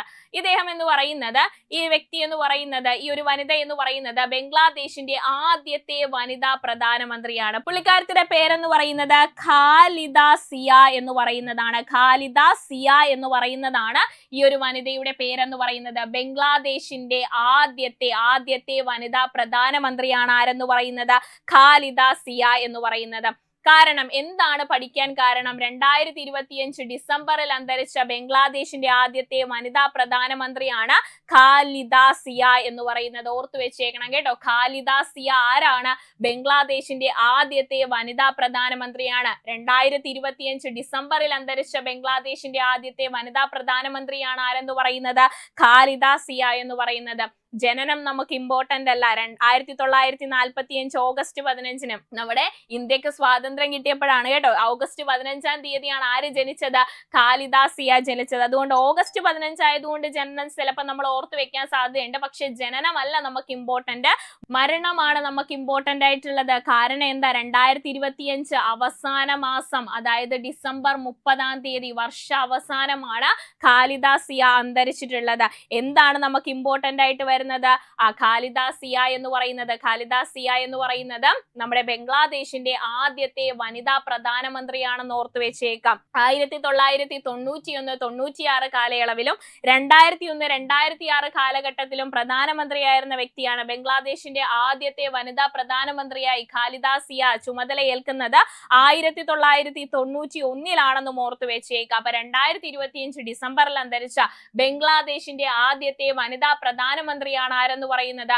ഖാലിദ സിയ എന്ന് പറയുന്നത്. ഒരു കോഡ് വെച്ച് വേണമെങ്കിൽ കണക്ട് ചെയ്തോ. 2025 അവസാനം കാലൻ സിയു പറഞ്ഞു കൊണ്ടുപോയി എന്നൊന്ന് ജസ്റ്റ് ഒന്ന് ഓർത്ത് വെച്ചേക്കണം. അപ്പൊ എന്താണ് നമ്മുടെ 2025 ഡിസംബറിൽ അന്തരിച്ച ബംഗ്ലാദേശിന്റെ ആദ്യ വനിതാ പ്രധാനമന്ത്രിയാണ് ആരെന്ന് പറയുന്നത്? ഖാലിദ സിയ എന്ന് പറയുന്നത്. ഈ കഴിഞ്ഞ വർഷം 2025 അവസാനത്തോടെ ഡിസംബർ 30 അന്തരിക്കുന്നത്. വിയോഗത്തിന്റെ ഭാഗത്ത് നമുക്ക് ഏറ്റവും പ്രധാനപ്പെട്ടതാണ് ബംഗ്ലാദേശിന്റെ ആദ്യ സ്റ്റേറ്റ്മെന്റ് ക്വസ്റ്റ്യൻസ് ആയിട്ട് ചിലപ്പോൾ ഈ ഒരു വർഷം കയറി ചോദിക്കാം. 1991-96, 2001-2006 കാലഘട്ടത്തിലാണ് എന്ത് വനിതാ പ്രധാനമന്ത്രിയായിട്ട് സേവനമനുഷ്ഠിച്ചത്. 1991 ആദ്യമായിട്ട് ബംഗ്ലാദേശിന്റെ ആദ്യ വനിതാ പ്രധാനമന്ത്രി എന്ന് പറയുന്ന സ്ഥാനത്തേക്ക് ആര് വരുന്നത്? ഖാലിദ സിയ കടന്നു വരുന്നത് എന്നുകൂടി പഠിച്ചു വെച്ചേക്കണം കേട്ടോ. ഓക്കെ, അങ്ങനെ നമ്മളെ മൂന്നാമത്തെ കറണ്ട് അഫേഴ്സും ഒരു വിയോഗമാണ് നമ്മൾ പഠിച്ചത്. അതും 2025 വിയോഗമാണ്. ഓർത്തു വെക്കണം, ഇമ്പോർട്ടന്റ് ആയിട്ടുള്ള വിയോഗമാണ് കേട്ടോ. ചിലപ്പോൾ ചോദ്യം വരുന്നതാണ്. അടുത്തത് നമ്മളൊരു വാക്സിനിലേക്കാണ് വരുന്നത്, ഒരു പ്രതിരോധ വാക്സിനിലേക്കാണ് നമ്മൾ വരുന്നത്. എന്താണ് പേരെന്ന് ചോദിച്ചാൽ അഭയ് റാബി എന്ന് പറയുന്നതാണ്. ഇന്ത്യ ഇമ്മ്യൂണോളജിക്കൽ ലിമിറ്റ്സ് നിർമ്മിക്കുന്ന പേവിഷബാധ പ്രതിരോധ വാക്സിനാണ്. എന്തിനെതിരെയുള്ളതാണ്? പേവിഷബാധക്കെതിരായിട്ടുള്ള പ്രതിരോധ വാക്സിനാണ് അഭയ് റാബി എന്ന് പറയുന്നത്. അടുത്തത് നമ്മൾ ഈ ഒരു വാക്സിനെ കുറിച്ചാണ് പഠിക്കുന്നത്. എന്തിനെതിരായിട്ടുള്ളതാണ്? പേവിഷബാധക്കെതിരായിട്ടുള്ളതാണെന്ന് പഠിച്ചു വെച്ചേക്കണം. പേവിഷബാധ പ്രതിരോധ വാക്സിനാണ് അഭയ് റാബി എന്ന് പറയുന്നത്. പേവിഷബാധ വന്നു കഴിഞ്ഞാൽ അഭയം ഏതാണ്? ഈ റാബിയിലാണ് നമുക്ക് അഭയം ഉള്ളത് കേട്ടോ. അപ്പൊ അഭയ് റാബി പഠിച്ചു വെക്കാലോ. പേവിഷബാധ പ്രതിരോധ വാക്സിൻ ആണ് ഏതെന്ന് പറയുന്നത്? അഭയ് റാബി എന്ന് പറയുന്നത്. ഇന്ത്യൻ ഇമ്മ്യൂണോളജിക്കൽ ലിമിറ്റ്സ് നിർമ്മിക്കുന്ന ആരാണ് നിർമ്മിക്കുന്നത്? ഇന്ത്യൻ ഇമ്മ്യൂണോളജിക്കൽ ലിമിറ്റ്സ് ആണ് നിർമ്മിക്കുന്നത് പ്രതിരോധ വാക്സിൻ എന്ന് പറയുന്നത്. എന്തിനെതിരായിട്ടുള്ളത്? പേവിഷബാധക്കെതിരായിട്ടുള്ള പ്രതിരോധ വാക്സിൻ ആണ് നമ്മുടെ അഭയ് റാബി എന്ന് പറയുന്നത്. കേന്ദ്ര ആരോഗ്യ വകുപ്പ് മന്ത്രി ആരാടാ? അത് നമ്മുടെ JP നദ്ദയാണെന്ന് കൂടി ഓർത്തു വെച്ചേക്കാം. നമ്മൾ പറഞ്ഞു എവിടെ? നമ്മുടെ കേന്ദ്രത്തില് നടന്നാൽ ആരോഗ്യം വിൽക്കുമെന്ന് നമ്മൾ പറഞ്ഞല്ലേ. അങ്ങനെയാണ് നമ്മൾ നദ്ദേനെ പഠിച്ചിട്ടുള്ളത്. അപ്പൊ അങ്ങനെ തന്നെ നിങ്ങൾ കണക്ട് ചെയ്ത് വെക്കുക. കേന്ദ്രത്തിൽ എങ്ങനെയാണ് നടന്നാൽ ആരോഗ്യം കിട്ടും. അപ്പൊ JP നദ്ദയാണ് നമ്മുടെ കേന്ദ്ര ആരോഗ്യ വകുപ്പ് മന്ത്രി എന്ന് പറയുന്നത്. അപ്പൊ എന്താണ് നമ്മുടെ നാലാമത്തെ കറണ്ട് അഫേഴ്സ് എന്ന് പറയുന്നത്? പേവിഷബാധ പ്രതിരോധ വാക്സിനെ കുറിച്ചാണ് നമ്മൾ പറഞ്ഞത്. പേവിഷബാധ വന്നു കഴിഞ്ഞാൽ അതിനെ പ്രതിരോധിക്കാൻ അഭയം ആരാണ്? റാബിയാണ് കേട്ടോ. അഭയം റാബിയാണ്. അഭയ് റാബി എന്ന് പറയുന്നതാണ് ഇന്ത്യൻ ഇമ്മ്യൂണോളജിക്കൽ ലിമിറ്റ്സ് നിർമ്മിക്കുന്ന പേവിഷബാധ പ്രതിരോധ വാക്സിന്റെ പേരാണ് അഭയ് റാബി എന്ന് പറയുന്നത്. സെറ്റാണ്. എങ്കിൽ നമ്മൾ അടുത്ത കറണ്ട് അഫേഴ്സിലേക്ക് പോവുകയാണ്. നമ്മുടെ വന്ദേ ഭാരതിലേക്കാണ് നമ്മൾ പോകുന്നത്. വന്ദേ ഭാരത് നമ്മുടെ ഇന്ത്യയിൽ വൻ ഹിറ്റ് ആയിട്ടുള്ള ഒന്നാണ് അല്ലെ. വന്ദേ ഭാരതിന്റെ പകൽ ട്രെയിൻ സർവീസ് എന്ന് പറയുന്നത് നമ്മുടെ ഇന്ത്യയിൽ വമ്പൻ ഹിറ്റായ ഒരു തരംഗമായ സാധനമാണെങ്കിൽ ഇപ്പോ രാത്രി സർവീസ് കൂടി വന്ദേ ഭാരതിന് വന്നിരിക്കുകയാണ്. Vande Bharat sleeper train root നിലവിൽ വരുന്നത് എവിടെയാണെന്നറിയോ? അത് കൊൽക്കത്ത ടു ഗുവാഹത്തിയാണ്. രാജ്യത്തെ ആദ്യത്തെ Vande Bharat sleeper train root നിലവിൽ വരുന്നത് കൊൽക്കത്ത ടു ഗുവാഹത്തിയാണെന്ന് ഓർത്തു വെച്ചേക്കണം. രാജ്യത്ത് വൻ ഹിറ്റായ വന്ദേ ഭാരത് പകൽ ട്രെയിൻ സർവീസുകൾ പിന്നാലെ രാത്രി യാത്രയ്ക്കുള്ള വന്ദേ ഭാരത് സ്ലീപ്പർ ട്രെയിൻ സർവീസും ആരംഭിക്കുകയാണ് അല്ലെ. വമ്പൻ ഹിറ്റായിരുന്നു നമ്മുടെ വന്ദേ ഭാരത് എന്ന് പറയുന്നത്. പകൽ ട്രെയിൻ സർവീസുകൾ വമ്പൻ ഹിറ്റായ സാഹചര്യത്തിൽ രാത്രികാല യാത്രയ്ക്കുള്ള വന്ദേ ഭാരത് സ്ലീപ്പർ ട്രെയിൻ സർവീസുകളും എന്താണ് വരികയാണ്. എവിടം തൊട്ടാണ് ആദ്യത്തെ റൂട്ട് എന്ന് പറയുന്നത്? കൊൽക്കത്ത ടു ഗുവാഹത്തിയാണ് ആദ്യത്തെ റൂട്ട് വരുന്നത്. മണിക്കൂറിൽ 180 കിലോമീറ്റർ വേഗത്തിലാണ് ഇത് പായുന്നത്. സുരക്ഷയ്ക്കായി കവച സംവിധാനവും ഇതിന്റെ അകത്തുണ്ട്. സുരക്ഷയ്ക്കായി എന്തുണ്ട്? കവച സംവിധാനവും ഇതിന്റെ ഒപ്പമുണ്ടെന്ന് ഓർത്തു വെച്ചേക്കാം. കൂടെ മറ്റൊരു കാര്യം കൂടി പഠിച്ചു വെക്കണം. 2027 അടുത്ത്, ഈ വർഷമല്ല അടുത്ത വർഷം ഓഗസ്റ്റ് 15 നമ്മുടെ സ്വാതന്ത്ര്യ ദിനത്തിൽ മറ്റൊരു കാര്യം കൂടി നമ്മൾ നേടാൻ പോവുകയാണെന്നാണ് നമ്മുടെ റെയിൽവേ മന്ത്രി അശ്വനി വൈഷ്ണവ് പറഞ്ഞിട്ടുള്ളത്. അത് എന്ത് കാര്യമാണെന്ന് അറിയോടാ? അത് ബുള്ളറ്റ് ട്രെയിൻ വരികയാണ് 2027 അടുത്ത വർഷം നമ്മുടെ സ്വാതന്ത്ര്യ ദിനത്തിൽ ഓഗസ്റ്റ് 15 നമ്മുടെ സ്വാതന്ത്ര്യ ദിനത്തിൽ നമ്മുടെ റെയിൽവേ മന്ത്രി അശ്വനി വൈഷ്ണവ് പറഞ്ഞിട്ടുണ്ട് എന്ത് വരികയാണ്? നമ്മുടെ ഇന്ത്യയിലേക്ക് ആദ്യത്തെ ബുള്ളറ്റ് ട്രെയിൻ സർവീസ് വരികയാണ്. ആദ്യം എവിടെയാണ്? Mumbai to Ahmedabad high speed train ഇടനാഴിയിലൂടെ ഇന്ത്യയിലെ ആദ്യത്തെ ബുള്ളറ്റ് ട്രെയിൻ 2027 സ്വാതന്ത്ര്യ ദിനത്തിൽ യാത്ര തുടങ്ങുമെന്നാണ് അറിയിച്ചിട്ടുള്ളത്. അപ്പൊ ഇന്ത്യയിലേക്ക് ഒരുപാട് ഗതാഗത മേഖലയിലായാലും മറ്റു മേഖലകളിലായാലും വികസനം ഇന്ത്യയിലേക്ക് കുതിച്ചൊഴുകിക്കൊണ്ടിരിക്കുകയാണ്. ആ സാഹചര്യത്തിൽ പഠിച്ചു വെക്കണം. ബുള്ളറ്റ് ട്രെയിൻ എന്നാണ് നമ്മുടെ Mumbai to Ahmedabad high speed rail ഇടനാഴിയിലൂടെ ഇന്ത്യയിലെ ആദ്യത്തെ ബുള്ളറ്റ് ട്രെയിൻ കുതിച്ചു പായാൻ പോകുന്നത് 2027 അടുത്ത വർഷം സ്വാതന്ത്ര്യ ദിനത്തിലാണ്. ഓഗസ്റ്റ് 15 തീയതിയാണെന്നാണ് നമ്മുടെ അശ്വനി വൈഷ്ണവ് പറഞ്ഞിട്ടുള്ളത്. അപ്പൊ അടുത്ത വർഷത്തെ കറണ്ട് അഫേഴ്സിൽ ഇത് മെയിൻ ആയിട്ടുള്ള ഒരു കണ്ടന്റ് ആയിരിക്കും എന്ന് നിങ്ങൾക്ക് പ്രതീക്ഷിക്കാം കേട്ടോ. ഓക്കെ, അങ്ങനെ നമ്മൾ പഠിച്ചു കഴിഞ്ഞു. നമ്മുടെ എന്താണ് രാജ്യത്തെ ആദ്യത്തെ വന്ദേ ഭാരത് സ്ലീപ്പർ ട്രെയിൻ റൂട്ടിനെ കുറിച്ച് പഠിച്ചു. കൊൽക്കത്ത ഗുവാഹത്തി ആണെന്ന് പഠിച്ചു. അതുപോലെ തന്നെ നമ്മളെ ബുള്ളറ്റ് ട്രെയിൻ വരുന്നത് 2027 ഓഗസ്റ്റ് 17 തീയതിയാണ്. റെയിൽവേ മന്ത്രി ആരാണ്? അശ്വനി വൈഷ്ണവ് ആണെന്നും പഠിച്ചു കഴിഞ്ഞു. നമുക്ക് അടുത്തതിലേക്ക് പോകാം. അടുത്ത കറണ്ട് അഫേഴ്സിലേക്ക് പോകാം. നമ്മുടെ ട്രംപ് അണ്ണനാണ് ഈ വന്ന് നിൽക്കുന്നത്. ട്രംപിനെ കുറിച്ച് നിങ്ങൾ ആവശ്യമില്ലാത്ത കാര്യങ്ങളോ ഒന്നും പറയരുത്. പുള്ളി നല്ല മനുഷ്യനാണ്. എനിക്ക് ഹാപ്പി ന്യൂ ഇയർ ഒക്കെ പറഞ്ഞിട്ടുണ്ട്. ആശാനെ 2026 എന്നെ വെറുതെ വിടണം എന്നാണ് ഞാൻ പുള്ളിയോട് അഭ്യർത്ഥിക്കുന്നത്. പുള്ളി ആ അഭ്യർത്ഥന കേൾക്കുമെന്ന് ഞാൻ പ്രതീക്ഷിക്കുന്നു. നമ്മൾ കൂടുതലൊന്നും പുള്ളിനെ കുറിച്ച് പറയേണ്ട, പുള്ളി ഒരു നല്ല മനുഷ്യനാണ്. അപ്പൊ നമ്മൾ ഒരുപാട് കളിയാക്കിയിട്ടുണ്ട്. 2025 പുള്ളിനെ നമ്മൾ കുത്തി സംസാരിച്ചിട്ടുണ്ട്, ഒരുപാട് കളിയാക്കിയിട്ടുണ്ട്. പക്ഷെ പുള്ളി ആ കളിയാക്കലൊക്കെ മറന്നുകൊണ്ട് വീണ്ടും നമുക്ക് ലൈവിന്റെ അകത്ത് വീണ്ടും ഒരു ആവേശത്തോടെ നമ്മുടെ ലൈവുകളിലേക്ക് എത്തുമെന്ന് വിശ്വസിച്ചുകൊണ്ട് വളരെ സന്തോഷത്തോടെ നമ്മുടെ ട്രംപിനെ സ്വാഗതം ചെയ്യുന്നു. ആരും നമ്മുടെ ട്രംപിനെ കളിയാക്കരുത് കേട്ടോ, ഇനി നമ്മുടെ ട്രംപിനെ ആരും കളിയാക്കരുത്. അപ്പൊ വളരെ ആവേശത്തോടെ പുള്ളിനെ നമ്മൾ എല്ലാ കറണ്ട് അഫേഴ്സിലേക്കും സ്വാഗതം ചെയ്യുകയാണ്. ഒരുപാട് നേട്ടങ്ങളിലേക്ക് പുള്ളി എത്തട്ടെ എന്ന് ഈ ഒരു പുതുവത്സരത്തിൽ ഞാൻ ആശംസിച്ചുകൊണ്ട് നമുക്ക് അദ്ദേഹത്തെ കുറിച്ച് എന്താണ് പഠിക്കാനുള്ളത് എന്ന് നമുക്ക് പഠിക്കാം. ഇസ്രയേലിന്റെ പരമോന്നത സിവിലിയൻ ബഹുമതിയായിട്ടുള്ള ഇസ്രയേൽ സമാധാന പുരസ്കാരം ആർക്ക് ലഭിച്ചിരിക്കുകയാണ്? നമ്മുടെ ട്രംപിന് ലഭിച്ചിരിക്കുകയാണ്. ഒരു കുഴപ്പമില്ല, കാരണം പുള്ളി സമാധാന പ്രിയനാണ്. അതുകൊണ്ട് തന്നെ അദ്ദേഹത്തിന് കിട്ടേണ്ടതാണ്. ഇസ്രയേലിന്റെ പരമോന്നത സിവിലിയൻ ബഹുമതിയായിട്ടുള്ള ഇസ്രയേൽ സമാധാന സമ്മാനം ആർക്കാണ് ലഭിച്ചിട്ടുള്ളത്? ഡൊണാൾഡ് ട്രംപിനാണ്. നമ്മുടെ പ്രിയപ്പെട്ട ഡൊണാൾഡ് ട്രംപിനാണ് ലഭിച്ചിട്ടുള്ളത്. ട്രംപ് സമാധാന പ്രിയനും അതുപോലെ തന്നെ ശാന്ത സ്വരൂപിയും ഒക്കെ ആയിട്ടുള്ള വ്യക്തിയായതുകൊണ്ടാണ് ഇങ്ങനൊരു സമ്മാനം ആര് കൊടുത്തത്? ഇസ്രയേലിന്റെ പ്രധാനമന്ത്രി കൊടുത്തിട്ടുള്ളത്. ഇസ്രയേലിന്റെ പ്രധാനമന്ത്രി ആരാണ്? ബെഞ്ചമിൻ നെതന്യാഹു ആണെന്ന് ഓർത്തു വെച്ചേക്കണം. നെതന്യാഹു ആർക്കാണ് സമാധാനത്തിനുള്ള പുരസ്കാരം കൊടുത്തത്? ട്രംപിനാണ് കൊടുത്തിട്ടുള്ളത്. പുരസ്കാരത്തിന്റെ 80 വർഷത്തെ ചരിത്രത്തിൽ ആദ്യമായിട്ടാണ് ഇസ്രയേൽ പൗരൻ അല്ലാത്ത ഒരാൾക്ക് ഇത് സമ്മാനിക്കുന്നത്. അദ്ദേഹം നടത്തിയ ഒരുപാട് കാര്യങ്ങളെയൊക്കെ ചൂണ്ടിക്കാണിച്ചുകൊണ്ടാണ് ഇസ്രയേൽ പ്രധാനമന്ത്രി ഈ ഒരു സമ്മാനം ആർക്ക് സമ്മാനിക്കുന്നത്? ട്രംപിന് കൊടുക്കുന്നത് എന്നാണ് ഇസ്രായേൽ പ്രധാനമന്ത്രി പറഞ്ഞിട്ടുള്ളത്. നമുക്കും അറിയാലേ, ട്രംപ് ഒരുപാട് നല്ല കാര്യങ്ങൾ ചെയ്തിട്ടുള്ള ഒരു നല്ല മനുഷ്യനാണെന്ന് നമുക്ക് അറിയാവുന്നത് തന്നെയാണ്. ഇസ്രായേലിന്റെ പരമോന്നത സിവിലിയൻ ബഹുമതി ആർക്കാണ്? ഇസ്രയേൽ സമാധാന സമ്മാനം ലഭിച്ചിരിക്കുന്നത് ഡൊണാൾഡ് ട്രംപിനാണ്. ഇതിനു മുൻപേ നമ്മുടെ ട്രംപിന്റെ ചങ്കുമായിട്ടുള്ള ജിയാലി ഇൻഫാന്റിനോ, നമ്മുടെ ഫിഫയുടെ പ്രസിഡന്റ്, ഫിഫ സമാധാന പുരസ്കാരവും ആർക്ക് കൊടുത്തിട്ടുണ്ടായിരുന്നു? നമ്മുടെ ട്രംപിന് കൊടുത്തിട്ടുണ്ടായിരുന്നു. സൗഹൃദത്തിന് പുറത്ത് മാത്രമല്ലടാ, പുള്ളി അത് അർഹനായിട്ടുള്ള വ്യക്തിയാണെന്ന് പുള്ളിക്ക് തോന്നിയത് കൊണ്ടായിരിക്കണം കൊടുത്തിരിക്കുന്നത്. നമ്മൾ ചുമ്മാ പുള്ളിനെ കളിയാക്കേണ്ട ആവശ്യമൊന്നുമില്ല കേട്ടോ. ഓക്കെ, അപ്പൊ നമ്മുടെ ഇസ്രയേൽ പരമോന്നത സിവിലിയൻ ബഹുമതിയായിട്ടുള്ള ഇസ്രയേൽ സമാധാന സമ്മാനം ആർക്കാണ്? നമ്മുടെ ട്രംപിനാണ് ലഭിച്ചിട്ടുള്ളത്. ഇനി ഇവിടെ നോക്കിക്കോ, നമ്മുടെ ട്രംപ് പറഞ്ഞു വെച്ചിരിക്കുന്ന കുറച്ച് കാര്യങ്ങളുണ്ട്. അത് പറയാതെ മുന്നോട്ട് പോകാൻ പറ്റില്ല. കാരണം പുള്ളി പറഞ്ഞു വെച്ചിരിക്കുന്നത് ഇതാണ്: ഞാൻ 8 യുദ്ധങ്ങൾ വരെ അവസാനിപ്പിച്ചിട്ടുണ്ട്. ഇന്ത്യ പാക് യുദ്ധം ഈ വർഷം മെയ്യിൽ ഉണ്ടായിട്ടുണ്ടായിരുന്ന ഇന്ത്യ പാക് സംഘർഷത്തിനെയും അത് ഒത്തുതീർപ്പാക്കിയതും ഞാനാണെന്നുള്ള അവകാശവാദം ട്രംപ് ഉന്നയിക്കുന്നു. വളരെ അപ്രതീക്ഷിതമാണ് ഈ ഒരു സമാധാന സമ്മാനം, ഇസ്രയേൽ കൊടുത്ത സമാധാന സമ്മാനം എന്നും ട്രംപ് പറഞ്ഞു വെക്കുന്ന സാഹചര്യത്തിൽ നമ്മൾ ഇന്ത്യ ഒരു കാര്യം പറഞ്ഞു വെക്കുന്നുണ്ട്. കാരണം നമ്മുടെ മെയ്യിൽ നടന്ന ഇന്ത്യ പാക് സംഘർഷത്തിൽ മൂന്നാമതൊരു ആള് ഇടപെട്ടിട്ടില്ല, മധ്യസ്ഥതയിൽ മൂന്നാമതൊരാൾ വന്നിട്ടില്ല എന്നാണ് ഇന്ത്യയുടെ വാദം എന്ന് പറയുന്നത്. അപ്പൊ ട്രംപ് പറഞ്ഞു വെച്ച ചില കാര്യങ്ങൾ ഞാൻ നിങ്ങളോട് പറഞ്ഞതേ ഉള്ളൂ. പുള്ളിനെ കുറ്റപ്പെടുത്തണ്ട, കളിയാക്കണ്ട, ഓർത്തു വെച്ചേക്കണം. നമ്മുടെ ട്രംപിനാണ് എന്ത് ലഭിച്ചിട്ടുള്ളത്?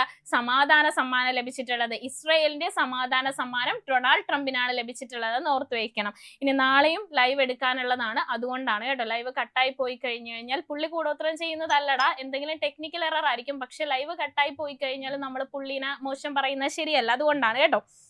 ഓക്കെ, അടുത്തതിലേക്ക് പോകാൻ നമുക്ക്. അടുത്തത് നമ്മൾ വരാൻ പോകുന്നത് ജെൻസിയിലേക്കാണ് വരാൻ പോകുന്നത്. നമ്മൾ ഈ കാലഘട്ടത്തിൽ ഒരുപാട് കേട്ടിരിക്കുന്ന ഒരു പദമാണ് അല്ലെ ജെൻസി എന്ന് പറയുന്നത്.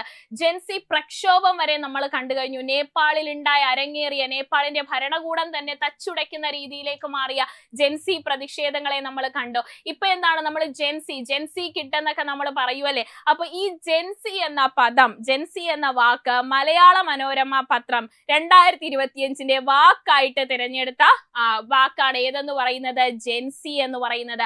2025 വാക്കായിട്ട് മലയാള മനോരമ പത്രം തിരഞ്ഞെടുത്തത് എന്തിനെയാണ്? ജെൻസി എന്ന വാക്കിനെയാണ് തിരഞ്ഞെടുത്തിട്ടുള്ളത്. 1997 2012 ഇടയിൽ ജനിച്ചവരെ കുറിക്കുന്ന ജനറേഷൻ സൈഡ് എന്ന ഇംഗ്ലീഷ് പദത്തിന്റെ ചുരുക്കെഴുത്താണ് ഏതെന്ന് പറയുന്നത്? ജെൻസി എന്ന് പറയുന്നത്. ജനറേഷൻ സൈഡ് എന്ന ഇംഗ്ലീഷ് പദത്തിന്റെ ചുരുക്കെഴുത്താണ് ഏതെന്ന് പറയുന്നത്? ജെൻസി എന്ന് പറയുന്നത്. നമ്മൾ ഒരുപാട് ഉപയോഗിക്കുന്ന ഒരു പദമാണ് അല്ലെ ജെൻസി. ഇപ്പൊ അവര് ജെൻസി പിള്ളേര് എന്നൊക്കെ നമ്മൾ ഇങ്ങനെ പ്രയോഗിച്ചു കൊണ്ടിരിക്കുന്ന പദമാണ്. അതാണ് നമ്മുടെ മലയാള മനോരമ 2025 വാക്കായിട്ട് സെലക്ട് ചെയ്തിട്ടുള്ളത്. ഓർത്തു വെച്ച് പഠിക്കണം. അപ്പൊ 2022 ഓരോ വർഷവും നമ്മുടെ 2022 എന്താണ് ഈ മലയാള മനോരമ എന്താണ് ഓരോ വർഷവും വാക്കുകൾ കണ്ടെത്താൻ വായനക്കാരുമായി ചേർന്ന് മനോരമ ശ്രമം ആരംഭിച്ചത്. മനോരമ ഈ ഒരു ശ്രമം, അതായത് വായനക്കാരും ഒക്കെയായി ചേർന്ന് 2025 ഓരോ വർഷവും വാക്കുകൾ കണ്ടുപിടിക്കാനുള്ള ഒരു ശ്രമം ആരംഭിച്ചത് എന്നാണ്. 2022 ഇത്തരത്തിലൊരു ശ്രമം നമ്മുടെ മലയാള മനോരമ പത്രം ആരംഭിച്ചിട്ടുണ്ടായിരുന്നത്.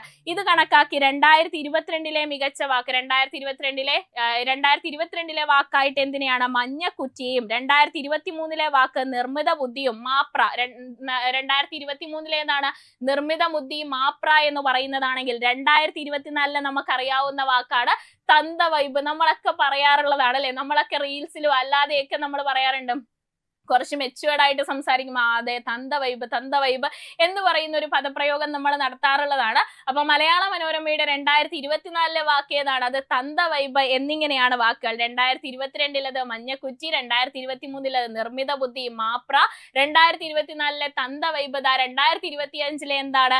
2025 ജെൻസി എന്ന് പറയുന്നതാണ് 2025 മികച്ച വാക്കായിട്ട് സെലക്ട് ചെയ്തിട്ടുള്ളത്.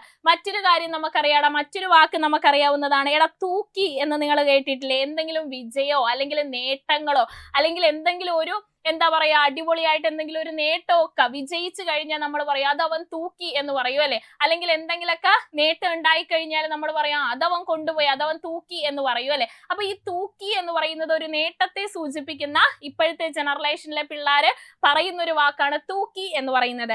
ഈ തൂക്കിയും ജെൻസിയുമായിരുന്നു എന്താണ് കട്ടയ്ക്ക് നിന്നിരുന്ന വാക്കെന്ന് പറയുന്നത്. ഈ ഒരു 2025 മികച്ച വാക്കിന് മലയാള മനോരമ പത്രം കണ്ടെത്തുന്ന 2025 വാക്കായിട്ട് സെലക്ട് ചെയ്യുന്ന സമയത്ത് ഈ ജെൻസിയും തൂക്കിയുമായിരുന്നു കട്ടയ്ക്ക് നിന്നിരുന്ന വാക്ക്.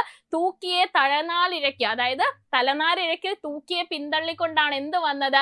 ജെൻസിയെ സെലക്ട് ചെയ്തിട്ടുള്ളത്. ആര്? മലയാള മനോരമ സെലക്ട് ചെയ്തിട്ടുള്ളത് 2025 വാക്കായിട്ട് മലയാള മനോരമ സെലക്ട് ചെയ്തത് ആരെയാണ്? ജെൻസിയെ ആണെന്ന് ഓർത്ത് വെച്ചേക്കണം കേട്ടോ, ജെൻസിയാണ്. ഓക്കെ അല്ലേ? അപ്പൊ ഇങ്ങനെ ഒരു ക്വസ്റ്റ്യൻ വന്നു കഴിഞ്ഞാൽ ഏതാണ്? ജെൻസി ആണ് 2025 വാക്കായിട്ട് മലയാള മനോരമ സെലക്ട് ചെയ്തിട്ടുള്ളത്. അടുത്തത് നമ്മളൊരു നദീ സംയോജനം കേരളത്തിന്റെ എതിർപ്പിനെ തുടർന്ന് മാറ്റിവെച്ചൊരു പദ്ധതിയെ കുറിച്ചാണ്, ഒരു നദീ സംയോജനത്തെ കുറിച്ചാണ്. പമ്പ അച്ചൻകോവിൽ വൈപ്പാർ നദീ സംയോജന പദ്ധതിയെ കുറിച്ചാണ് നമ്മൾ പഠിക്കാൻ പോകുന്നത്. അടുത്തിടെ കേരളത്തിന്റെ എതിർപ്പിനെ തുടർന്ന് ഉപേക്ഷിച്ച അന്തർ സംസ്ഥാന നദീ സംയോജന പദ്ധതിയാണ് പമ്പ അച്ചൻകോവിൽ വൈപ്പാർ നദീ സംയോജന പദ്ധതി എന്ന് പറയുന്നത്. എന്താണ്? പമ്പ അച്ചൻകോവിൽ വൈപ്പാർ നദീ സംയോജന പദ്ധതി എന്ന് പറയുന്നത് അടുത്തിടെ കേരളത്തിന്റെ എതിർപ്പിനെ തുടർന്ന് ഉപേക്ഷിച്ച അന്തർ സംസ്ഥാന നദീ സംയോജന പദ്ധതിയാണെന്ന് ഓർത്തു വെച്ചേക്കണം. പമ്പ അച്ചൻകോവിൽ നദികളിൽ നിന്ന് തമിഴ്നാട്ടിലേക്ക് വെള്ളം തിരിച്ചുവിടാനുള്ള നദീ സംയോജന പദ്ധതി കേരളത്തിന്റെ എതിർപ്പിനെ തുടർന്ന് കേന്ദ്രം ഉപേക്ഷിച്ചു. അപ്പൊ പമ്പ അച്ചൻകോവിൽ നദികളിൽ നിന്ന് തമിഴ്നാട്ടിലേക്ക് വെള്ളം തിരിച്ചുവിടാനുള്ള പദ്ധതിയായിരുന്നു. ഇത് കേരളത്തിന്റെ എതിർപ്പിനെ തുടർന്ന് എന്താണ് നമ്മൾ പിൻവലിച്ചിരിക്കുകയാണ്, നദീ സംയോജന പദ്ധതി പിൻവലിച്ചിരിക്കുകയാണെന്ന് ഓർത്തു വെച്ചേക്കണം. അപ്പൊ ഇങ്ങനെ ഓർത്താൽ മതി, തമിഴ്നാട്ടുമായിട്ട് ഒരു നദീ സംയോജനമൊക്കെ വന്നു കഴിഞ്ഞാൽ എല്ലാവരും എന്താണ് ആ നദിയിൽ കുളിക്കാൻ വരും. അപ്പൊ പമ്പയിൽ കുളിച്ച് അച്ഛന് കോവിലിൽ പോകാൻ വൈകും എന്നോർത്താൽ മതി. അപ്പൊ ഈ നദി സംയോജിപ്പിച്ചു കഴിഞ്ഞാൽ എല്ലാവരും അതിൻ്റെ അകത്ത് കുളിക്കാനും കാര്യങ്ങൾക്കൊക്കെ വരത്തില്ലേ.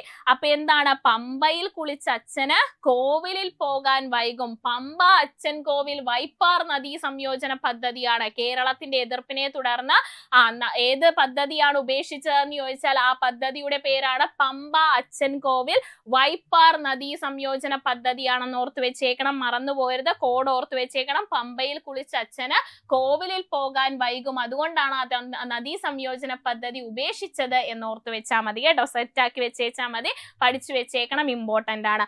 അടുത്തത് നമ്മളൊരു പദ്ധതിയിലേക്കാണ് വരുന്നത്. നിങ്ങൾ ഇവിടെ കാണുന്നത് തേനീച്ചക്കൂടാണ് അല്ലെ. നമ്മുടെ വനത്തിലെ മധു എന്ന് പറയുന്നത് ഏതാണ്? നമ്മുടെ തേനാണ് അല്ലെ. വനത്തിലുള്ള മധു എന്ന് പറയുന്നത് എപ്പോഴും എന്താണ്? തേനാണ്. തേനിന് നല്ല മധുരമാണെന്നോ എങ്ങനെ വേണമെങ്കിലും നിങ്ങൾക്ക് കണക്ട് ചെയ്യാം. വനത്തിലെ മധു നമ്മുടെ തേനാണ്. അതുപോലെ തന്നെ നമ്മുടെ പദ്ധതിയുടെ പേരെന്താണ്? അത് മധുവനം എന്ന് പറയുന്നതാണ്. വനമധു എന്നാണ് ഞാൻ പറയാൻ വന്നത്. നമ്മുടെ പദ്ധതിയുടെ പേരെന്ന് പറയുന്നത് മധുവനം എന്ന് പറയുന്നതാണ് നമ്മുടെ പദ്ധതിയുടെ പേര്. വന്യജീവി സംഘർഷങ്ങൾ ലഘൂകരിക്കാൻ തേനീച്ചക്കൂടുകൾ സ്ഥാപിക്കുന്ന വനം വകുപ്പിന്റെ പദ്ധതിയാണ് ഏതെന്ന് പറയുന്നത്? മധുവനം എന്ന് പറയുന്നത്. വന്യജീവി സംഘർഷങ്ങൾ ലഘൂകരിക്കാൻ തേനീച്ചക്കൂടുകൾ സ്ഥാപിക്കുന്ന വനം വകുപ്പിന്റെ പദ്ധതിയാണ് എന്തെന്ന് പറയുന്നത്? മധുവനം എന്ന് പറയുന്നത്. ഓർത്തു വെച്ചേക്കണം, എന്താണ് മധുവനം എന്ന് പറയുന്നത്. ആദ്യഘട്ടത്തിൽ നെയ്യാർ വന്യജീവി സങ്കേതങ്ങളിലെ ഉന്നതികളിൽ പരീക്ഷണാടിസ്ഥാനത്തിൽ ഇത് നടപ്പാക്കും അല്ലെ. ആദ്യഘട്ടത്തിൽ നെയ്യാർ വന്യജീവി സങ്കേതങ്ങളുടെ ഉന്നതികളിലാണ് പരീക്ഷണാടിസ്ഥാനത്തിൽ ഇത് നടപ്പിലാക്കുന്നത്. പിന്നീട് വനാശ്രിത വിഭാഗങ്ങൾ സുസ്ഥിര വികസനം കൂടി ലക്ഷ്യമാക്കിയാണ് വനാതിർത്തികളിലും ആദിവാസി ഉന്നതികളിലും ഈ പദ്ധതി നടപ്പിലാക്കാൻ പോകുന്നത്. അപ്പൊ വനാശ്രിത ഉൽപ്പന്നങ്ങൾ വിഭവങ്ങൾ എന്ന് പറയുമ്പോൾ വനത്തെ ആശ്രയിച്ച് നമുക്ക് കിട്ടുന്നത് എന്താണ്? ഇതുപോലെ തേന്, അതുപോലെ തന്നെ ഫലവർഗ്ഗങ്ങള്, പഴങ്ങൾ, അങ്ങനെയുള്ള കാര്യങ്ങളല്ലേ വനത്തെ ആശ്രയിച്ച് നമ്മൾ കിട്ടുന്ന വിഭവങ്ങൾ എന്ന് പറയുന്നത്. സോ അതുകൊണ്ട് തന്നെ അതിന്റെ ഒരു സുസ്ഥിര വികസനം കൂടി ലക്ഷ്യം വെച്ചുകൊണ്ടാണ് വനാതിർത്തികളിലും ആദിവാസി ഉന്നതികളിലും പദ്ധതി നടപ്പിലാക്കുന്നത് എന്നുകൂടി ഓർത്തു വെച്ചേക്ക. എന്താണ്? മധുവനം എന്ന് പറയുന്നതാണ് പദ്ധതി. മധു എന്താണ്? വനത്തിലുള്ള മധുവാണ് തേൻ എന്ന് പറയുന്നത്. അപ്പൊ വന്യജീവി സംഘർഷങ്ങൾ ലഘൂകരിക്കുവാനാണ് തേനീച്ച കൂടുകൾ സ്ഥാപിക്കുന്നത്. വന്യജീവി സംഘർഷങ്ങൾ, വന്യജീവികൾ ഇങ്ങനെ വന്നു കഴിഞ്ഞാൽ തേനീച്ച കുത്തി ഓടിക്കുമെന്ന് എങ്ങാനും ഓർത്താൽ മതി. അപ്പൊ തേനീച്ച എന്താണ്? നമുക്ക് അതിൻ്റെ അകത്തുനിന്ന് തേനും കിട്ടും, വന്യജീവികളെ അകറ്റി നിർത്താനും തേനീച്ച നമ്മളെ ഹെൽപ്പ് ചെയ്യുമെന്ന് ഓർത്താൽ മതി. അപ്പൊ എന്താണ്? മധുവനം എന്ന് പറയുന്നതാണ് വന്യജീവി സംഘർഷം ലഘൂകരിക്കാൻ തേനീച്ച കൂടുകൾ സ്ഥാപിക്കുന്ന വനം വകുപ്പ് പദ്ധതിയാണ് മധുവനം എന്ന് പറയുന്നത്. സെറ്റ് ആണെങ്കിൽ നമ്മൾ അടുത്തതിലേക്ക് പോവുകയാണ്. അടുത്തത് നമ്മൾ പഠിക്കാൻ പോകുന്നത് കുറെ വില്ലേജേഴ്സ് ആണ് ഈ ഇരിക്കുന്നത്. കുറെ ഗ്രാമീണരാണ് ഈ ഇരിക്കുന്നത്. കയ്യിൽ തോക്കൊക്കെ കൊണ്ട് വില്ലേജിലെ ആളുകളാണ്. ഒരു ഗ്രാമമാണ്, നിങ്ങൾ വില്ലേജ് ആണ് കാണുന്നത്. ആ വില്ലേജിലെ ആളുകൾ എന്താണ്? ഒരു തോക്കൊക്കെ കൈ പിടിച്ചോണ്ടിരിക്കുകയാണ്. അപ്പൊ അവർക്ക് എന്തിന്റെ ഒരു പരിശീലനം കിട്ടിക്കൊണ്ടിരിക്കുകയാണെന്ന് നിങ്ങൾക്ക് മനസ്സിലായില്ലേ? അപ്പൊ സാധാരണപ്പെട്ട ആളുകളാണ്, വില്ലേജിലുള്ള ഗ്രാമങ്ങളിലുള്ള ആളുകളാണ്. അവർക്ക് എന്തിന്റെ ഒരു പരിശീലനം കൊടുക്കുകയാണ്? തോക്ക് കൈ പിടിച്ചിരിക്കുന്നതുകൊണ്ട് നിങ്ങൾക്ക് ഒരു കാര്യം മനസ്സിലായി, സേനാ വിഭാഗമാണ് പരിശീലനം കൊടുക്കുന്നത്. അപ്പൊ തോക്ക് കയ്യിലുള്ളത് കൊണ്ട് നിങ്ങൾക്ക് എന്ത് മനസ്സിലാക്കാൻ പറ്റും? നമ്മുടെ കരസേനയുടെ പരിശീലനമാണെന്ന് മനസ്സിലാക്കാൻ പറ്റും. പിക്ചറിൽ നിന്ന് തന്നെ നിങ്ങൾ ആദ്യം കുറച്ച് കാര്യങ്ങൾ മനസ്സിലാക്കി കഴിഞ്ഞാൽ തന്നെ കറണ്ട് അഫേഴ്സിലേക്ക് പോകുമ്പോൾ നമുക്ക് കറണ്ട് അഫേഴ്സ് പഠിക്കാൻ വളരെ എളുപ്പമായിരിക്കും കേട്ടോ. അപ്പൊ നമ്മൾ പഠിക്കാൻ പോകുന്നത് ജമ്മു കാശ്മീരിലെ ഡോഡയിൽ കരസേന ആയുധ പരിശീലനം നൽകിയ സംഘത്തെ കുറിച്ചാണ്. അത് വില്ലേജ് ഡിഫൻസ് ഗാർഡ് എന്ന് പറയുന്നതാണ്. ആർക്കാണ്? വില്ലേജ് ഡിഫൻസ് ഗാർഡിനാണ് പരിശീലനം നൽകിയിട്ടുള്ളത്. ജമ്മു കാശ്മീരിലെ ഡോഡയിൽ കരസേന ആയുധ പരിശീലനം നൽകിയ സംഘം ഏതാണ്? അത് വില്ലേജ് ഡിഫൻസ് ഗാർഡ് ആണെന്ന് ഓർത്തു വെച്ചേക്കണം. ജമ്മു കാശ്മീരിലെ ഭീകരർക്കെതിരായി നാട്ടുകാരുടെ ചെറുത്തുനിൽപ്പ് ഉണ്ടാകുക എന്ന ലക്ഷ്യത്തോടെ, അതായത് ജമ്മു കാശ്മീരിലാണല്ലേ ഭീകരർക്കെതിരായി നാട്ടുകാരുടെ കൂടി ചെറുത്തുനിൽപ്പ്, അതായത് അവിടെ ഭീകരർ വന്നു കഴിഞ്ഞാൽ നാട്ടുകാർക്കിടയിൽ തന്നെ ഒരു ചെറുത്തുനിൽപ്പ് ഉണ്ടാക്കുക എന്ന ലക്ഷ്യത്തോടു കൂടി 90കളിലാണ് വില്ലേജ് ഡിഫൻസ് ഗാർഡ് രൂപീകരിക്കുന്നത്. എപ്പോഴാണ് വില്ലേജ് ഡിഫൻസ് ഗാർഡ് രൂപീകരിക്കുന്നത്? 90കളിലാണ്. നാട്ടുകാരും പോലീസ് ഉദ്യോഗസ്ഥരും ഈ സംഘത്തിൽ അംഗങ്ങളാണ്. ഇന്ത്യയുടെ കരസേനാ മേധാവി ആരാണെന്ന് ചോദിച്ചാൽ അത് ജനറൽ ഉപേന്ദ്ര ദ്വിവേദി ആണെന്ന് ഓർത്തു വെച്ചേക്ക. ഇന്ത്യയുടെ കരസേനാ മേധാവി ആരാണ്? അത് ജനറൽ ഉപേന്ദ്ര ദ്വിവേദി ആണെന്ന് കൂടി ഓർത്തു വെച്ചേക്ക. അപ്പൊ എങ്ങനെ കണക്ട് ചെയ്യാൻ പറ്റും? ഡോൺ ആക്കാൻ പോവാണ്. ആരെ? വില്ലേജേഴ്സിനെ ഡോൺ ആക്കാൻ പോവാണ്. ഡോൺ ആക്കുന്നത് എന്തിനു വേണ്ടിയിട്ടാണ്? ജമ്മു കാശ്മീരിലൊക്കെ ഭീകരർ വന്നു കഴിഞ്ഞാൽ അവരെ തുരത്തി ഓടിക്കാൻ വേണ്ടിയിട്ട് വില്ലേജേഴ്സിനെ എന്താണ് അവരെയൊക്കെ ഡിഫെൻഡ് ചെയ്യാൻ വേണ്ടിയിട്ട്, അവരെയൊക്കെ എന്താണ് പ്രതിരോധിക്കാനൊക്കെ വേണ്ടിയിട്ട് ഇവരെ ഡോൺ ആക്കി, വില്ലേജേഴ്സിനെ ഡോൺ ആക്കി മാറ്റുകയാണ് എന്ന് ഓർത്തു വെച്ചാൽ മതി. അപ്പൊ ഡോൺ ഓർത്തു വെക്കണം. ജമ്മു കാശ്മീരിലെ വില്ലേജേഴ്സിനെ ഡോൺ ആക്കുകയാണ് ജമ്മു കാശ്മീരിലെ ഡോണിന്റെ അവിടെ നിന്ന് കണക്ട് ചെയ്ത് ഡോഡ നിങ്ങൾക്ക് കണക്ട് ചെയ്യാൻ പറ്റണം. ഡോഡ കരസേന ആയുധ പരിശീലനം നടത്തുന്നതാണ്. നമ്മുടെ ആർമിയാണ്, കരസേനയാണ് ഇവർക്ക് ആയുധ പരിശീലനം നടത്തുന്നത്. ഏത് സംഘത്തിനാണ്? വില്ലേജ് ഡിഫൻസ് ഗാർഡിനാണ് പരിശീലനം നടത്തുന്നത്. അപ്പൊ നാട്ടുകാരും പോലീസ് ഉദ്യോഗസ്ഥരും ഈ സംഘത്തിൽ അംഗങ്ങളാണ്. ഏത് സംഘത്തിൽ? വില്ലേജ് ഡിഫൻസ് ഗാർഡില് നമ്മുടെ നാട്ടുകാരും അംഗങ്ങളാണ്, പോലീസ് ഉദ്യോഗസ്ഥരും എല്ലാവരും അംഗങ്ങളാണ്. അപ്പൊ ജമ്മു കാശ്മീർ ഭീകരർ വന്നു കഴിഞ്ഞാൽ നാട്ടുകാരുടെ ചെറുത്തുനിൽപ്പിന് വേണ്ടിയിട്ട് 90കളിൽ രൂപീകരിച്ച ഒരു ഇതാണ് ഈ വില്ലേജ് ഡിഫൻസ് ഗാർഡ് എന്ന് പറയുന്നത്. 90കളിൽ രൂപീകരിച്ചതാണ്. അപ്പൊ ജമ്മു കാശ്മീരിൽ ഭീകരർക്കെതിരെ കരസേന ആയുധ പരിശീലനം നടത്തിയ സംഘം ഏതാണ്? നൽകിയ സംഘം എന്ന് പറയുന്നത് വില്ലേജ് ഡിഫൻസ് ഗാർഡ് ആണെന്ന് ഓർത്തു വെച്ചേക്കണം കേട്ടോ. അപ്പൊ വില്ലേജേഴ്സിനെ എന്താക്കി മാറ്റുകയാണ്? കരസേന ഡോണുകളാക്കി മാറ്റുകയാണ് ഭീകരരെ തുരത്താൻ വേണ്ടിയിട്ട്. ഇത്രയേ ഉള്ളൂ നമ്മുടെ കോഡ്. അതിന്റെ അകത്ത് ഈ കറണ്ട് അഫേഴ്സ് നിങ്ങൾക്ക് കിട്ടിയിരിക്കണം. ഓക്കെ അല്ലേ? അങ്ങനെ നമ്മുടെ ഫാക്റ്റുകളും ഇവിടെ അവസാനിച്ചിരിക്കുകയാണ്. നല്ല അടിപൊളിയായിട്ട് സെറ്റായിട്ട് നമ്മൾ എല്ലാ കാര്യങ്ങളും പഠിച്ചു. ഇനി നമ്മൾ എന്തിലേക്കാ പോകുന്നത്? ഇപ്പൊ പഠിച്ച കാര്യങ്ങളെയൊക്കെ എന്താണ് നമ്മളൊന്ന് ആവാഹിച്ചെടുക്കാൻ പോവാണ്. നമ്മൾ എല്ലാ കാര്യങ്ങളെയും ഒന്ന് മനസ്സിലാക്കാൻ പോവാണ്. നിങ്ങൾ റെഡിയാണെങ്കിൽ നമ്മൾ ക്വിക്ക് റിവിഷൻ അല്ല, ഇനി തൊട്ട് നമ്മുടെ ഈ റിവിഷനെ അറിയപ്പെടുന്നത് ആവാഹനം എന്നാണ്. നമ്മൾ സ്ഥിരം പറയുന്ന ഡയലോഗ് ആയതുകൊണ്ട് തന്നെ 2026 പുതുവർഷത്തോടു കൂടി നമ്മൾ സ്റ്റാർട്ട് ചെയ്യാൻ പോകുന്നത് നമ്മുടെ ആവാഹനത്തിലേക്ക് നമ്മൾ കടക്കുകയാണ്. അപ്പൊ നമുക്ക് ആവാഹന പ്രക്രിയയിലേക്ക് പോകാം. എന്തൊക്കെ കാര്യങ്ങളാണ് നമ്മൾ പഠിച്ചത്? ഈ വർഷത്തെ 2026 64ാമത് സംസ്ഥാന സ്കൂൾ കലോത്സവത്തിന് വേദിയാകുന്നത് അത് തൃശ്ശൂരാണെന്ന് നമ്മൾ പഠിച്ചു. 14 മുതൽ 18 വരെയാണ് നമ്മുടെ സംസ്ഥാന സ്കൂൾ കലോത്സവം നടക്കാൻ പോകുന്നത്. അവസാന ദിവസം 18ാമത്തെ ദിവസം സമാപന സമ്മേളനത്തിന്റെ മുഖ്യ അതിഥി എന്ന് പറയുന്നത് നമ്മുടെ പ്രിയപ്പെട്ട ലാലേട്ടനാണ്. വിജയികളെയും അതുപോലെ തന്നെ എന്താണ് വരും ദിവസങ്ങളിൽ ഈ ഒരു കലോത്സവമൊക്കെ കഴിഞ്ഞു കഴിഞ്ഞ് അതിന്റെ വിജയികളെയും മറ്റു കാര്യങ്ങളെയൊക്കെ നമ്മൾ ഡീറ്റെയിൽ ആയിട്ട് ഡിസ്കസ് ചെയ്യുന്നതായിരിക്കും. അതുപോലെ തന്നെ തേക്കിൻകാട് മൈതാനം ഉൾപ്പെടെ 25 വേദികളിലായിട്ടാണ് മത്സരങ്ങൾ നടക്കുന്നത് എന്നുകൂടി ഓർത്തു വെച്ചേക്കുക. 63ാമത് സംസ്ഥാന സ്കൂൾ കലോത്സവം എവിടെയാണ് നടന്നത്? അത് തിരുവനന്തപുരത്തായിരുന്നു. വിജയികൾ എന്ന് പറയുന്നത് തൃശ്ശൂരായിരുന്നു. സെക്കൻഡ് റണ്ണറപ്പ് ആരായിരുന്നു? അത് പാലക്കാടുമായിരുന്നു എന്നുള്ള കാര്യം കൂടി ഇവിടെ മനസ്സിലാക്കി വെച്ചോളൂ കേട്ടോ. അടുത്തത് നമ്മൾ പഠിക്കാൻ പോകുന്നത് പുത്തൻ പണക്കാര്. പുതുവർഷത്തിൽ പുത്തൻ പണക്കാരായത് ആരാണ്? അത് നമ്മുടെ ബൾഗേറിയ ആണ് അല്ലെ. ബൾഗേറിയ യൂറോ സോണിലേക്ക് മാറി. എന്താണ് euro zone? Euro official currency ആയിട്ട് സ്വീകരിച്ചിട്ടുള്ള രാജ്യങ്ങളെയാണ് അല്ലെ യൂറോ സോൺ എന്ന് നമ്മൾ പറയുന്നത്.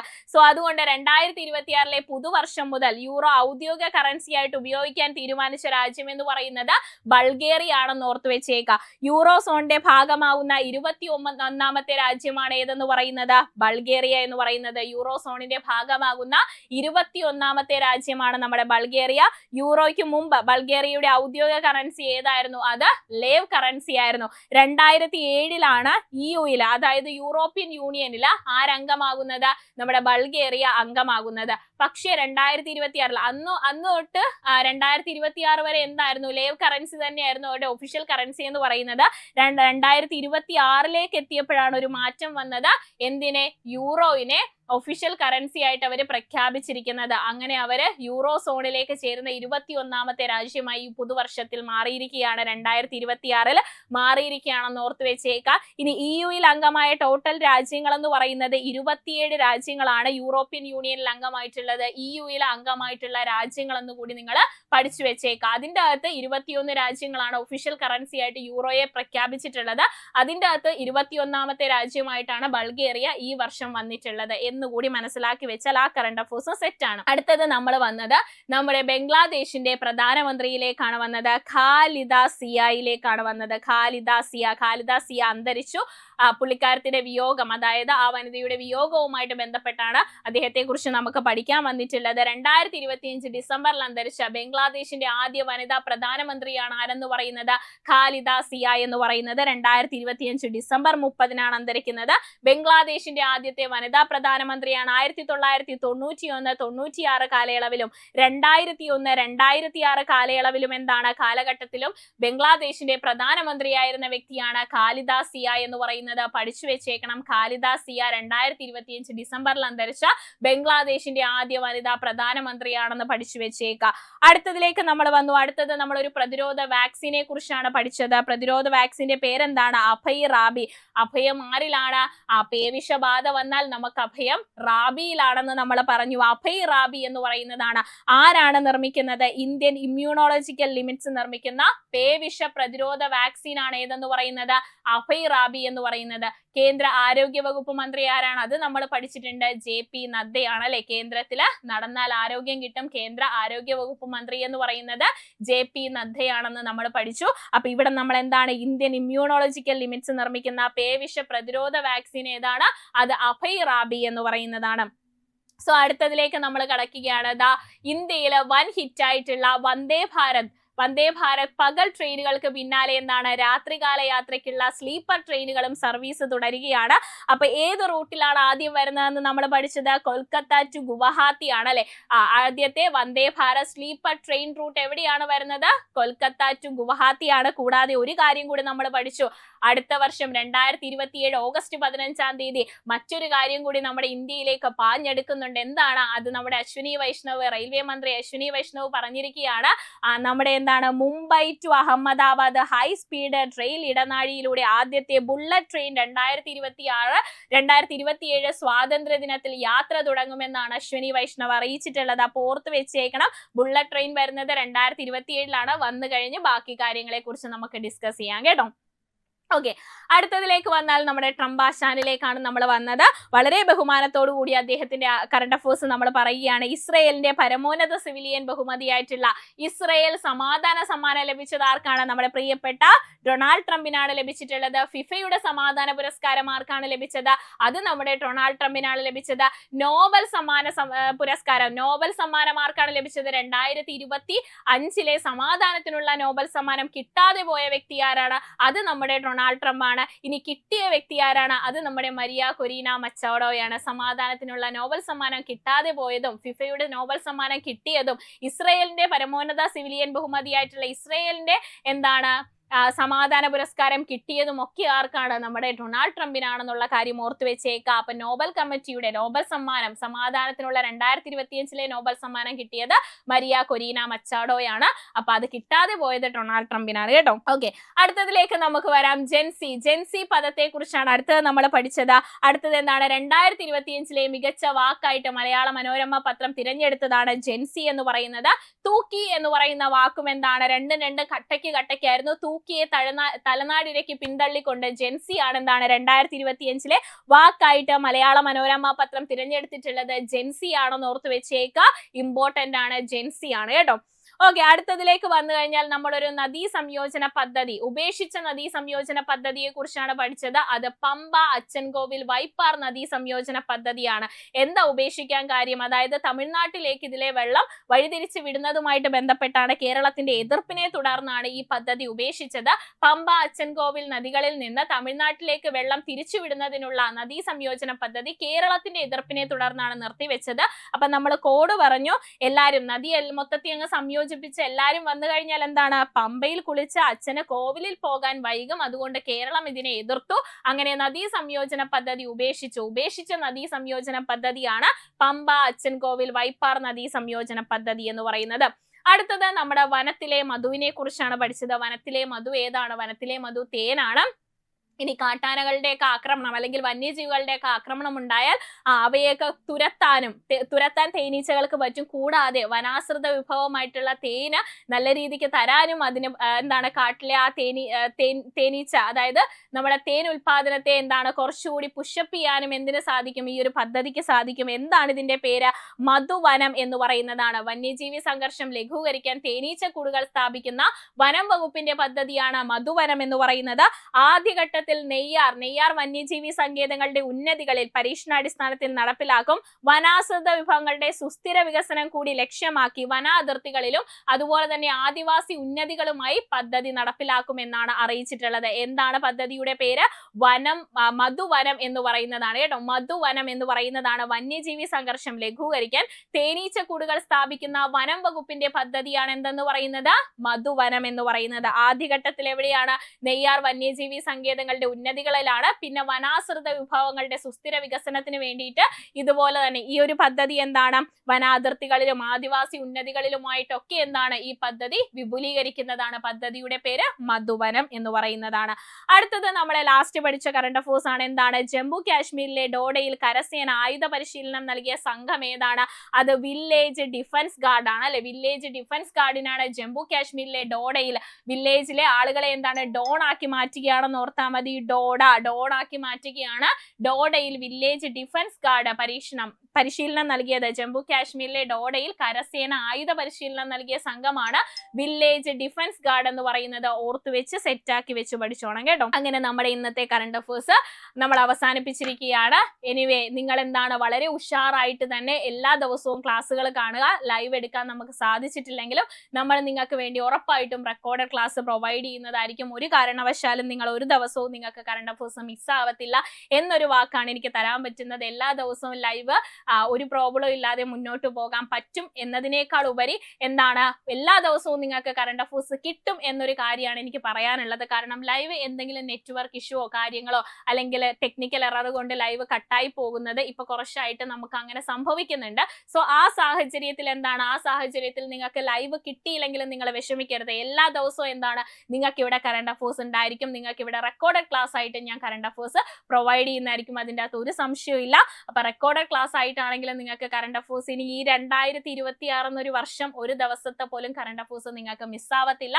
അടിപൊളിയായിട്ട് നിങ്ങൾ പ്രിപ്പയർ ചെയ്ത് മുന്നോട്ട് വായോ. ഇത് നിങ്ങൾക്കുള്ള ഇന്നത്തെ എന്റെ ക്വസ്റ്റ്യൻ ആണ്. മാക്സിമം നിങ്ങൾ കമന്റ് ചെയ്യാൻ ശ്രമിക്കണം കേട്ടോ. 2025 ഡിസംബറിൽ സ്കൂളുകളിൽ എല്ലാ ദിവസവും പത്രം വായന നിർബന്ധമാക്കാൻ ഉത്തരവിറക്കിയ സംസ്ഥാനം ഏതാണെന്നുള്ളതാണ്. ഇതിന്റെ ആൻസർ നിങ്ങൾ കമന്റ് ബോക്സിൽ കമന്റ് ആയിട്ടിടണം. എല്ലാ ദിവസവും കഴിഞ്ഞ വർഷം നമ്മൾ 2025 എങ്ങനെയാണോ കറണ്ട് അഫേഴ്സ് പഠിച്ചത്, കോഡും കാര്യങ്ങളും ഒക്കെ ആയിട്ട് വളരെ രസകരമായിട്ട് എങ്ങനെയാണോ മുന്നോട്ട് പോയത് അതുപോലെ തന്നെ നമ്മൾ മുന്നോട്ട് പോകുന്നതായിരിക്കും. അതുകൊണ്ട് എല്ലാവരും ഇതിന്റെ ആൻസർ ഒക്കെ കമന്റ് ചെയ്ത് വളരെ ഉഷാറോടുകൂടി നിങ്ങൾ പഴയ പോലെ തന്നെ ആക്റ്റീവായിട്ട് കറണ്ട് അഫേഴ്സ് പഠിക്കുക. എന്തായാലും ഓരോ കറണ്ട് അഫേഴ്സും ഒരു കറണ്ട് അഫേഴ്സ് പോലും മിസ്സാക്കാതെ വളരെ എനർജി ആയിട്ട് കോഡും കാര്യങ്ങളൊക്കെ കണക്ട് ചെയ്ത് വളരെ സന്തോഷത്തോടു കൂടി ഇനിയും നമ്മൾ മുന്നോട്ട് പോകും. അപ്പൊ നിങ്ങൾ ഇനി വരുന്ന എക്സാമിനെയൊക്കെ മുന്നിൽ കണ്ടുകൊണ്ട് തന്നെ പഠിക്കണം കേട്ടോ. ഇനി ഒരുപാട് എക്സാം നമ്മളെ വേണ്ടി കാത്തിരിക്കുന്നുണ്ട്. സോ അതിന്റെ അകത്തൊക്കെ കറണ്ട് അഫേഴ്സിന് ഒരു വെയിറ്റേജ് മാർക്ക് ഉണ്ട്. കഴിഞ്ഞ എക്സാമിനൊക്കെ നമ്മുടെ ഭാഗത്ത് നിന്ന് നമ്മൾ പഠിച്ച കറണ്ട് അഫേഴ്സിൽ എത്രയോ കോൺഫിഡൻസോട് കൂടിയാണ് നിങ്ങൾ അറ്റൻഡ് ചെയ്തിട്ടുള്ളത്. ആ കോൺഫിഡൻസോട് കൂടി തന്നെ ഇനി വരുന്ന ക്ലാസ്സുകളും ഇനി വരുന്ന എക്സാമുകളും നിങ്ങൾക്ക് അറ്റൻഡ് ചെയ്യാൻ കഴിയട്ടെ എന്ന് ആശംസിച്ചുകൊണ്ട് അപ്പൊ നമുക്ക് അടുത്ത ക്ലാസ്സിൽ കാണാം. പിന്നെ നാളത്തെ ക്ലാസ്സിന് ഒരു പ്രത്യേകതയുണ്ട്. ഇത് എന്താണെന്ന് വെച്ചാൽ നമ്മള് മന്ത്ലി കറണ്ട് അഫേഴ്സ് ആണല്ലേ, എല്ലാ മാസവും നമ്മൾ മന്ത്ലി കറണ്ട് അഫേഴ്സ് എടുക്കാറുണ്ട്. 2025 അവസാനം ഇയർലി കറണ്ട് അഫേഴ്സ് എന്ന് പറയുന്ന ഒരു കടമ്പയുണ്ട്. ഈ ഇയർലി കറണ്ട് അഫേഴ്സിൽ നിങ്ങൾക്ക് തോന്നുന്നുണ്ട് ഇയർലി കറണ്ട് അഫേഴ്സ് ആകുമ്പോൾ ഒരു 5 മണിക്കൂറിന്റെ 10 മണിക്കൂറിന്റെ വീഡിയോ കൊണ്ട് ഇയർലി കറണ്ട് അഫേഴ്സ് മുഴുവൻ നമുക്ക് കവർ ആക്കാൻ പറ്റില്ല. ഇവിടെ നമ്മൾ അതായത് നമ്മുടെ എക്സാമിന്റെ ഒരു പാറ്റേൺ നോക്കിക്കഴിഞ്ഞാൽ 2025 എക്സാം നടന്ന പാറ്റേണും അതിലെ കറണ്ട് അഫേഴ്സിന്റെ ക്വസ്റ്റ്യൻസും നോക്കിക്കഴിഞ്ഞാൽ ഏതാണ് പ്രധാനപ്പെട്ട മേഖലയെന്ന് പോലും നമുക്ക് മനസ്സിലാവത്തില്ല. കാരണം കറണ്ട് അഫേഴ്സിൽ ഇപ്പൊ എല്ലാം പ്രധാനപ്പെട്ടത് തന്നെയാണ്. സോ അവിടെ നമുക്ക് ചില കറണ്ട് അഫേഴ്സ് ക്വസ്റ്റ്യൻ കാണുമ്പോൾ ഇതൊക്കെ ഏതാണ് എന്നൊരു ചിന്ത നിങ്ങളിലേക്ക് വരും അല്ലെ. കാരണം പ്രധാനപ്പെട്ടത് മാത്രം പഠിച്ചു പോകുന്നത് കൊണ്ടാണ് ഈ ഒരു ക്വസ്റ്റ്യൻ നിങ്ങളിലേക്ക് വരുന്നത്. നിങ്ങൾ മനസ്സിലാക്കുക, മാറി വരുന്ന PSCയിൽ കറണ്ട് അഫേഴ്സിലെ ചോദ്യങ്ങളെല്ലാം പ്രധാനപ്പെട്ടത് തന്നെയാണ്. സോ അതിനെ മുന്നിൽ കണ്ടുകൊണ്ട് ഇവിടെ ഞാൻ നിങ്ങളോട് ഒരു ഒറ്റ മണിക്കൂറിന്റെ വീഡിയോ എന്നല്ല പറയുന്നത്, ഓരോ മന്തും നമ്മൾ കവർ ചെയ്യാൻ പോവാണ്. ജാനുവരി മാസം, ഫെബ്രുവരി മാസം, അങ്ങനെ മാർച്ച്, ഏപ്രിൽ, അങ്ങനെ നമ്മൾ ഓരോ മാസവും നമ്മൾ അളന്ന് കീറി മുറിച്ച് പഠിക്കാൻ പോവുകയാണ്. നമ്മൾ എങ്ങനെയാണോ കറണ്ട് അഫേഴ്സ് പഠിക്കുന്നത് എല്ലാ മന്തിലും ഒരു മന്ത്ലി റിവൈസ് എങ്ങനെയാണോ നിങ്ങൾക്ക് തരുന്നത് അതുപോലെ തന്നെ ജാനുവരി, ഫെബ്രുവരി, മാർച്ച്, ഏപ്രിൽ അങ്ങനെ ഓരോ മന്തിലെയും നിങ്ങൾക്ക് കറണ്ട് അഫേഴ്സ് ക്ലാസ്സുകൾ എല്ലാ ഞായറാഴ്ചകളിലും ഉണ്ടായിരിക്കുന്നതാണ്. അതിനുശേഷം 2025 ഇതിൽ നിന്ന് 2025 ഏറ്റവും ഇമ്പോർട്ടന്റ് ആയിട്ടുള്ള ഫാക്റ്റുകളെ മാത്രം ഉൾപ്പെടുത്തിക്കൊണ്ട് ഏറ്റവും ഹോട്ട് ടോപ്പിക് ആയിട്ട് PSC എപ്പോഴും പറഞ്ഞു വെക്കുന്ന കുറച്ച് കാര്യങ്ങൾ ഉൾപ്പെടുത്തിക്കൊണ്ട് ഒരു ഇയർലി കറണ്ട് അഫേഴ്സ് ഇത് മുഴുവൻ നിങ്ങൾക്ക് പ്ലേലിസ്റ്റ് ആയിട്ട് ലഭിക്കുന്നതാണ്. ഇതാണ് ന്യൂ ഇയർ ദിനത്തിൽ ഞാൻ നേരത്തെയുള്ള ലൈവിന്റെ അകത്ത് ഞാൻ നിങ്ങളോട് ആദ്യമേ പറഞ്ഞിരുന്ന സർപ്രൈസ് എന്ന് പറയുന്നത്. ഇത് ഉറപ്പായിട്ടും നമുക്ക് പ്രാവർത്തികമാക്കേണ്ടതാണ്. കാരണം 2025 ഫുള്ള് നിങ്ങൾക്ക് ആ ഒരു പ്ലേലിസ്റ്റിൽ അവിടെ അവൈലബിൾ ആയിരിക്കും. അതിന്റെ ഡ്യൂറേഷൻ ചിലപ്പം 20, 24, 30 മണിക്കൂറോളം ഉണ്ടായിരിക്കും. പക്ഷെ നിങ്ങൾ ലൈവ് അറ്റൻഡ് ചെയ്ത് കഴിഞ്ഞാൽ നിങ്ങൾക്ക് അത് നിസ്സാരമായിട്ട് സാധിക്കുമെന്നത് തീർച്ച തന്നെയാണ്.